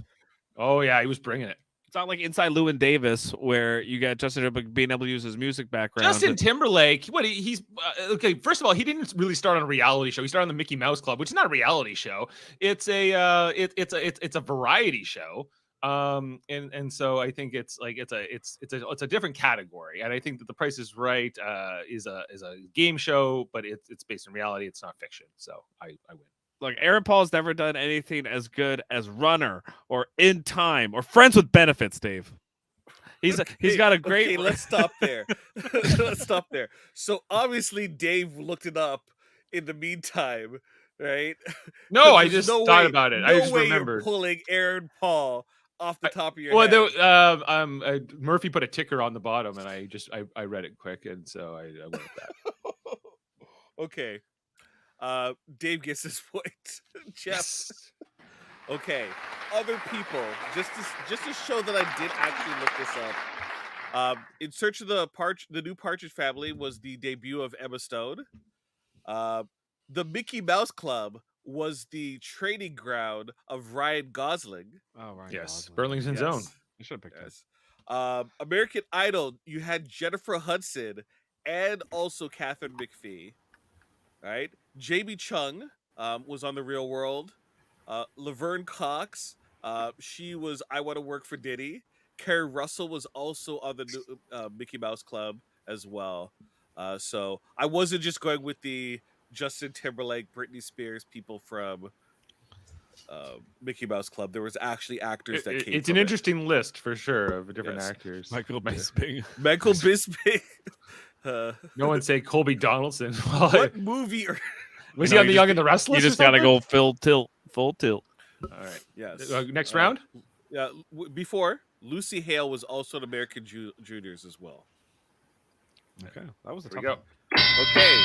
TV. What is better, racing reality shows or cooking reality shows? Cooking. I got that first. Yep. Go ahead. Cooking shows. There's so many of them. There's so many different things they can do Sorry, a cooking show. Could you pause for a second? Let's 30 seconds. 'Kay. Go ahead. Okay, cooking shows. There's so many things you can do. You can do a competition cooking show. You can just do like a one-on-one with a chef. You can do all sorts of different cuisines. You can do a travel cooking show. There's endless amounts of possibilities with cooking shows, and you can really show off the world, the people, the different type of cuisines, how that relates to people, how that relates to generations of people, where they're from, the land, geography. There's so many things with cooking shows that really show off the world. Go ahead, Dave. Racing shows much better because they're exciting. They got the adrenaline. Cooking shows, there's way too many of them. They're dull. Contestants all blend together. Whereas in racing, it's more of a sport. It's got this intensity. It's got this danger. It's got this fun to it, Jaemeel. And there's no reason why you wouldn't want a reality show based on racing to be on your screen at any given time. It could be car racing. It could be any kind of racing, horse racing, maybe. It's marble racing. Think about how awesome that is. Okay, rebuttal. Go ahead, Jeff. I don't even know where to start with that one. I mean, I don't know. I don't think he truly believes in that argument because he did. I can name a bunch of shows. We got No Reservations. We got Hell's Kitchen. We got so many different cooking shows that are so good. Whereas racing shows, I couldn't name one, and I wouldn't care to. Dave, go ahead. It doesn't. There's so many awesome racing shows out there. You can't even count them all. Who can even where do you start? Really? There are some amazing, intense things. You think about what's more. Where would you rather watch, a movie about a race or a movie about a cooking show? You would rather watch the race. The question's about TV. Okay. Oh my gosh. Jeff, you had a slam dunk. I didn't. And then wait, hold it. Stop the applause. Oh, did I win? Jeff, you had a slam dunk, and then you waste your rebuttal time with nonsense. But then Dave also used his rebuttal time with more nonsense. So Jeff, you get the point. That's right. Dave, I was like, there's no way. totally just gave up. I did the best with something I didn't want, which was racing shows. Okay, you got to commit. I was trying. Okay, But it was one I knew nothing about. So I was okay. What music? More influential show, Eurovision or Got Talent? Oh, I want to go second this time. So Dave, you pick. Eurovision. Okay, Eurovision. Explain. Eurovision is better because that's what launched ABBA. ABBA, one of the biggest bands of all time, massive success commercially, all through there. And they got their start on Eurovision way back in the 70s. I think that Got Talent just doesn't have an enduring artist or success that can even measure up to ABBA. And so it was easy to go with Eurovision in this particular thing. The legacy is just unmatched. Okay. How dare you, Dave? Got Talent has produced such great people like Susan Boyle, like Callum Scott. You don't know who Susan Boyle is? Susan Boyle, the Scottish grandmother that just belted out Les Mis. You talk about influential. I mean, I don't really think anyone knows anything about Eurovision other than that ABBA came out of that show. The ABBA's more well known in the show, whereas Got Talent is a brand. It's all over the world. It's got so many different countries have Got Talent, not just Britain or America or Canada. Now Canada has it, and they have a new great winner, a French singer. So yeah. Okay, Dave. These are, nobody's heard of these people. This French grandmother singing Les Mis. You're gonna put that up against ABBA? Like, you gotta be kidding me. Like, this is a very weak cast of people. And Eurovision, that's all they need. All they need is that one artist in terms of their influence, because that show produced one of the biggest artists of all time. Okay, well, with Got Talent, you'd only get singers. You get something like Attraction, which was a shadow display of puppets, basically. Forgot what you say, but they would use all sorts of different shadows to tell a story, and that that's very well known. It's a Hungarian group that did that, but the point is, it's fantastic. Before we finish up, I need 1 point against the other. Just talk about the other. That's it. Start with Dave. Okay, America's Got Talent. It's just like it's a gimmick is all it is, and it's going to fade away, and its influence is not going to have any enduring legacy from everything I've been able to tell. What other than ABBA, what influence has Eurovision had? Got Talent's still going. It's still producing tons of different acts. Jeff. I only asked for a knock. Oh, a knock. Eurovision, I don't even watch. I've never even watched a single episode of it. I don't know why it's influential, other than a band came out of it. Okay, 1 positive for your show each. Dave. It's international and brings culture to the world. Jeff. You got the golden buzzer, which creates these great TV moments that really just warms your heart, and you just go, "Wow, I'm so proud for that person," because the judges skipped the line entirely and said that person's fantastic. Okay, Dave gets the point. Woo! Dave hit the international across Europe is very strong of a point. Sorry, all right, Jeff, but good argument. All right, next one. Sports. What is better?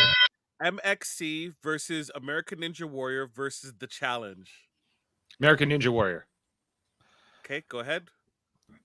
American Ninja Warrior is awesome. You're watching these women and men do all these amazing challenges. It's got like the interview segments where you get to set up who these contestants are, what their story is, and how they're going to approach these different contestants. It's got this amazing excitement to it as you see if they're going to be able to like do these different stunts and go up these things. And the challenge is like, I'm just watching a bunch of wash ups, and MXC I'm not too familiar with, but it's not as good as American Ninja Warrior, that's for sure. So MXC is most extreme challenge. Yeah, it sounds like it's. I'm supposed to know like what MXC's most extreme challenge is. I know that it's like what's that show, Flip Out or what? Wipeout? It's like that. Wipeout. I just want to say the fact that none of you know what MXC is embarrassing. I am so embarrassed for you guys. Why? We're not Japanese. Oh my god, you never watched Spike TV? Come on. I did, but like not. So little full disclosure. This is the producer's question. He felt very passionate about this one. So I know what it is. It's the guys that Jeff, dress in like. What is your response? Are you going with the challenge or MXC? I'll go with MXC because I never watched the challenge either.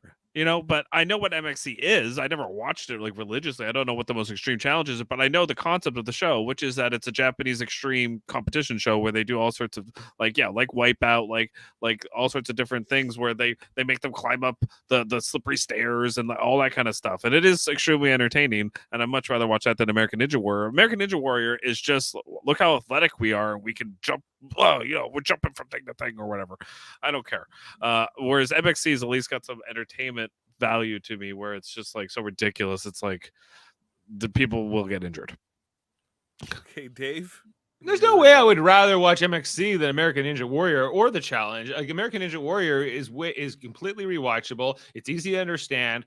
It's got the crowds in there who make it a whole different kind of excitement. It's more of a true sports show of any of these, I think. Whereas MXC, I just think is just like, I think they take it too far. What? Okay, Jeff, go ahead. I kind of want to see things go too far. That's the whole point of MXC. You know, I don't really care about Ninja Warrior. I don't DVR it and want to watch it. But with MXC, it's like that's hilarious, and I can watch it on YouTube forever. You know, some of the things that they did, like tie a guy's legs to a rope and attach those ropes to two horses. Okay. See what happens. Okay. Whew. All right. Wow. Wow, that's what you think MXC is? Wow. Okay. No, what you want me to say to you? I am not going to provide the answer to this one. I'm going to let the world mind pick who is the winner of this one, because I know he was very passionate.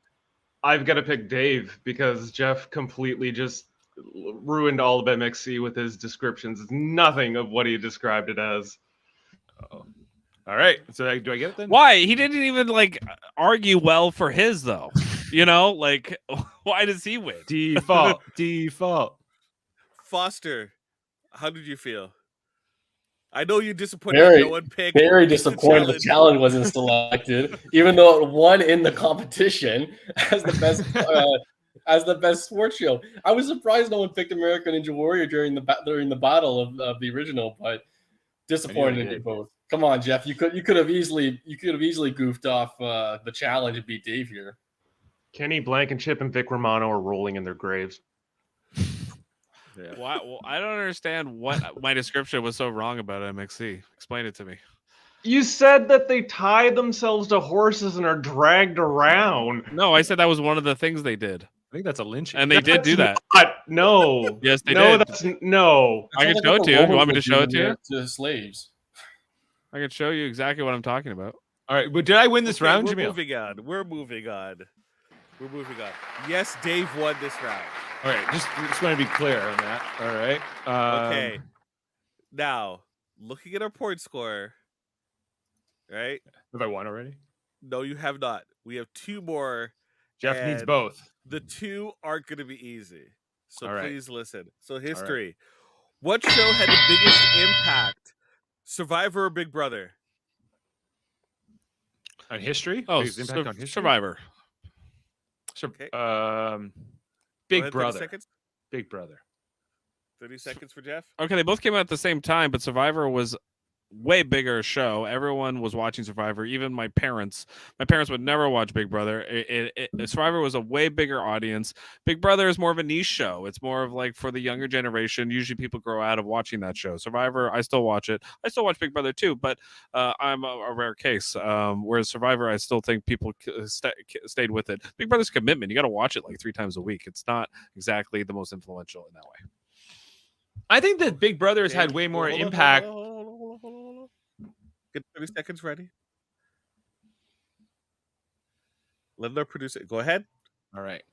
I think that Big Brother's had way more of an impact in terms of what you think that impact is. And if you want to look at it on history, I think that it's a negative impact largely, mostly around the Big Brother controversies. Every time that Big Brother has been on TMZ, I think it's made big headlines, whether it be some kind of controversial house guest.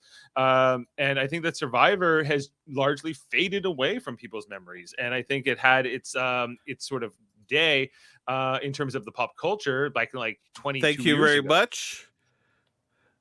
So we're going back. Go ahead. Jeff, your rebuttal. I didn't really hear why Big Brother is so influential. I just heard why Survivor's not. To me, Survivor is still super influential. It's on every week. They do 2 seasons a year. Big Brother couldn't even keep Celebrity Big Brother going. You're gonna see. Can I go? Yep. Okay. So Celebrity Big Brother will be back next season. They just didn't need it this year to compete with the Olympics, but they'll bring it back. Don't you worry. And Big Brother, I think, has had just way more permeation in the last 10 years than Survivor has. I think Survivor is largely under the radar. I don't think it's on people's minds, whereas I think that Big Brother, in terms of influence and impact, is great. What I need is a plus and a minus. So a plus for your show, minus for the other show.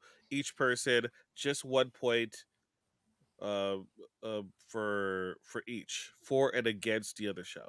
Okay, so go ahead, Jeff. Okay, Survivor is a shorter show, so it's done in a short amount of time. You don't need as much of an attention span to watch it. The negative on Big Brother is, it goes forever. It's you really have to keep up with it. You can miss 2 weeks and really not know what's going on. So Survivor is easier that way. You can DVR it and catch up a lot quicker. Big Brother, it's hard to do that. Okay, go ahead, Dave. Big Brother has been way more relevant in terms of looking at the current day because of the way it's shot. The live feeds give us this more insight into the house, where Survivor doesn't have that. It's more contrived, and those contestants are more polished, and therefore the Big Brother ones are more authentic, and there's more to be learned there. And I think it's more impact on the current day. Okay, I feel like the assignment was kind of missed. You were getting into the weeds of what was better and not what was influential. Okay, so I'll take the point then, Jaemeel. Sorry? I said I'll take the point then. As long as you give that point to me. So that point wouldn't help you because you're out of this round. I just like to stir the pot. Okay, go like that. People are not going to like this, but I'm giving the point to Dave. Yes. Clean up for Big Brother. All you had to say is I wouldn't even say for Big Brother specifically, for any of you. No one talked about the international versions of the games itself. You only have 30 seconds. Yeah, I think that's your starting point. You use that as your example, and how there's it's been carried on in a multitude of countries, right? And versions. Well, that's very true. Thank you for making that point. Stop sucking up. Don't make me want to take away a point. Don't take wait. I haven't won it in a long time. Okay, we're gonna do wildcard question. Or just for kicks? All right. Are we just for kicks? Yeah. Just for kicks. All right. Just for kicks. Although it could be a 4-point question. Oh, okay. So, all right. Wildcard. Double point. What is the best non-competitive reality TV show? Non-competitive. Okay. 90 Day Fiance. Go ahead, Jeff. Oh, 90. It's ridiculous people in ridiculous situations. And what's there not to like? It's basically people from all over the world, or they find each other. I don't know how they find these people, but you're like, how is this happening? It's not a competition. It's just watching people get into these relationships, and you're like, will they get out of it? Will they stay in this? Sometimes they work out, sometimes they don't. But regardless, when you're watching it, there's ridiculous people, and there's endless amounts of things to talk about. Okay, Dave. I think that the best non-competitive reality show is Pawn Stars. I think that it has a great showcasing of historical items. There's a vast array of things that come through.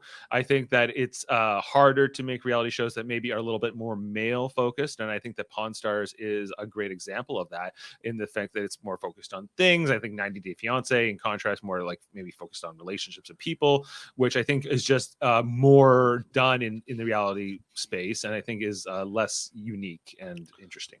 90 Day Fiance has people watching 90 Day Fiance who used to be on 90 Day Fiance talking about 90 Day Fiance. That's why it's the best knockup. It's ridiculous how, and there's all sorts of deviations off 90 Day Fiance, where they have 90 the single life, 90 Day Fiance, married at first sight, all this kind of different things, and it's something else. Really when you look at the fame and the power that those Pawn Star guys have gotten on the scene, somewhat for worse, in some examples. Like the impact of that show is immense. That popularity of that show is all there, and it spawned a host of copycat shows like Comic Book. Okay. Can I get a point for? Can I get 1 point for each of your shows? Just 1 point. A pro? Yeah, pro. It's you get to see the world through a bunch of different people's eyes, because the concept of the show is these people come from different places to want to marry an American, or an American wants to marry them, and you get to see where they go and where they're from. Okay, Dave. My show does a great job of teaching you things about the past and learning about all kinds of things. It ties well into history. Plus, it's entertaining, and the characters that come through, and there's business and intrigue and excitement that tie these things all together. And I think that I think Pawn Stars is just a great program. Okay, Foster, your thoughts On who's the better choice between these guys? Sure. I've never seen 90 Day Fiance, so I can't say. You're just basing it on the arguments. On the arguments, Jeff's, because there's zero competition involved. Like there's zero there's zero trying to battle. Like I think, what was it? Sam made a good point in the comments, or Davan is haggling competitive. I think that's because you're trying to reach a goal, right? So haggling competitive, it's kind of, but it's. I think it's a good point. 90 Day Fiance, there's no competition. Not trying to beat out another fiance to get married. Yeah, Davin's already putting his hand up. Wants to get in here. Okay. All right. So I will. So I would not consider haggling competitive, just as begging on 90 Day Fiance isn't competitive either. I think it's the same. Haggling and begging would be aligned, so I'm not gonna take that as a knock or a positive for either one. I feel like Jeff had the stronger argument in the beginning, but Dave, you finished strong. But overall, I don't think you were able to beat Jeff in that regard. Jeff gets that point. Unfortunately, there was no 4 points given in that last round, and Dave is our overall winner. Great job, Dave. Great job, contestants. This was not an easy questioning round, and I think that you all really stepped up to the challenge. Hold on, I gotta have my victory music.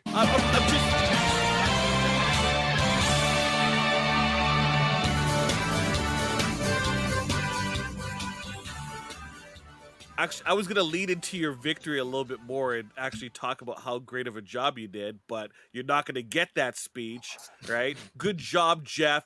Good job, Foster, for waiting your turns when the host is hosting. Order. Okay. Great job hosting, Jaemeel. You know what you need? We need a night court. We need a night court to solve this out. Okay, so we got to do a little cleanup work here at the end. Yeah. Thank everyone for coming in. Follow us on Facebook and on YouTube and also on Twitch as well. We will be introducing an after show eventually. It's coming, so everyone can all their points that they did in the chat will be a little bit more interactive. Now, all links and information can be found in the description. Make sure you check out our other podcasts, Live Long and Podcast. On the United Federation of Podcasts. Yep, we got Live Long and Podcast. You gotta give me a chance to get through these things. United Federation of Podcasts. We can get all. Oh, what, Murph? United Federation of Podcasts, right? Where you can check out all of our podcasts in our federation, which includes Live Long and Podcast, which is our Star Trek and movie podcast. So please check that out. I'm not going to the divisions that Dave does. That's not happening. Okay. All right. We also have the Super Mater Brothers. Oh. Okay. Murph, we got to get on the same page. Super Mater Brothers podcast, which reviews television and reality TV. So you have your Westworld extremely relevant Westworld, Yeah. as well as Survivor and Big Brother. Check out the Beatles Get Back documentary. Really good. I really stand back the quality of those shows. I think that is one that you automatically should gravitate to. It's a really good. And we cover Marvel. Check out. We'll be doing Ant-Man soon. Well, no, that is on the Mary Marvel Marching Society podcast, the Mary Mater Marching podcast. Well, that's over on Super Mater Brothers. It's Yeah, on No the matter Super what, Mater. you always say it wrong. They want you. I'm sorry, David, and sorry, David, how I butchered it. You're in it too. Well, I'm more of a guest star, Okay. right, or featured guest, I should say. So Ant-Man is coming up next month, so please check that out. But speaking of comic books, you have the Graphics Histories podcast, where where you have deep dives into various artists and writers in comic books, and also a couple personalities. Davin's podcast I'm currently listening to, done wonderfully done by Andre. He is a great host. Check that out. But David and Andre also do X-Rated, the X-Men, the animated review show podcast. It is awesome. They just finished what episode was it? Sanctuary. They're in the 4th season of X-Men, the animated series, and we'll be continuing on when we get to X-Men 97. Awesome show. Check it out. We also have Alex Blackburn and Michael Chan on the Hellbound podcast. It is audio only, but it uses the inside of the mind to present a very compelling show. So please check that out as well. And what's left? Trivial Debates next month. There'll be a new show and a new host, and please check that out. You missed one show. What show did I miss? Yes, KBBL. How could I have missed that? Oh my gosh. Yes, please check this out. Simpsons podcast, Simpsons review show, going through each episode. What's the next episode? Do we know what the next episode is? I think they're doing Homer's Night Out because it was supposed to be Friday. Sam was asking why. I think that they had to postpone it because I think it was one of the guys, Francis or Baker, couldn't make it. So yes, we're so both. please check that out. Really good. Really good. I stand by it 100%. So And Hold Up. I missed one as well. You missed two. Hold Up. Well, I missed this one now too. Is there another one I missed after Hold Up? No, you should be good. You should be good. Hold Up. Okay, hold up. Okay. So a little. It is the guiding principle on which stop. Sorry. Hold Up is actually my favorite podcast in the network. I love this show. I'm not even on it. It's so good. Please check us out. So they review 3 movies, 2 from pre-90 or pre-2000s and 1 in the current times of 2000 post. And there's a theme for each episode. The next episode is on spies, I believe. Spy thriller. I think Jody's coming in for that one. Yes, Jody. So 3 great movies. Usually 2 awesome personalities. So you have North by Northwest, you have Ronin, and you have Atomic Blonde, I believe. Interesting. So please check them out. I would also like to give a thanks to the amazing producer, the world mind, Chris Murphy himself. Thank you very much. Yeah, for thank your you, Chris. assistance. Thanks, especially Kevin. I messaged him at like 7:30 this morning. This is so last minute for me. I scrambled so hard to put this together. I did my best.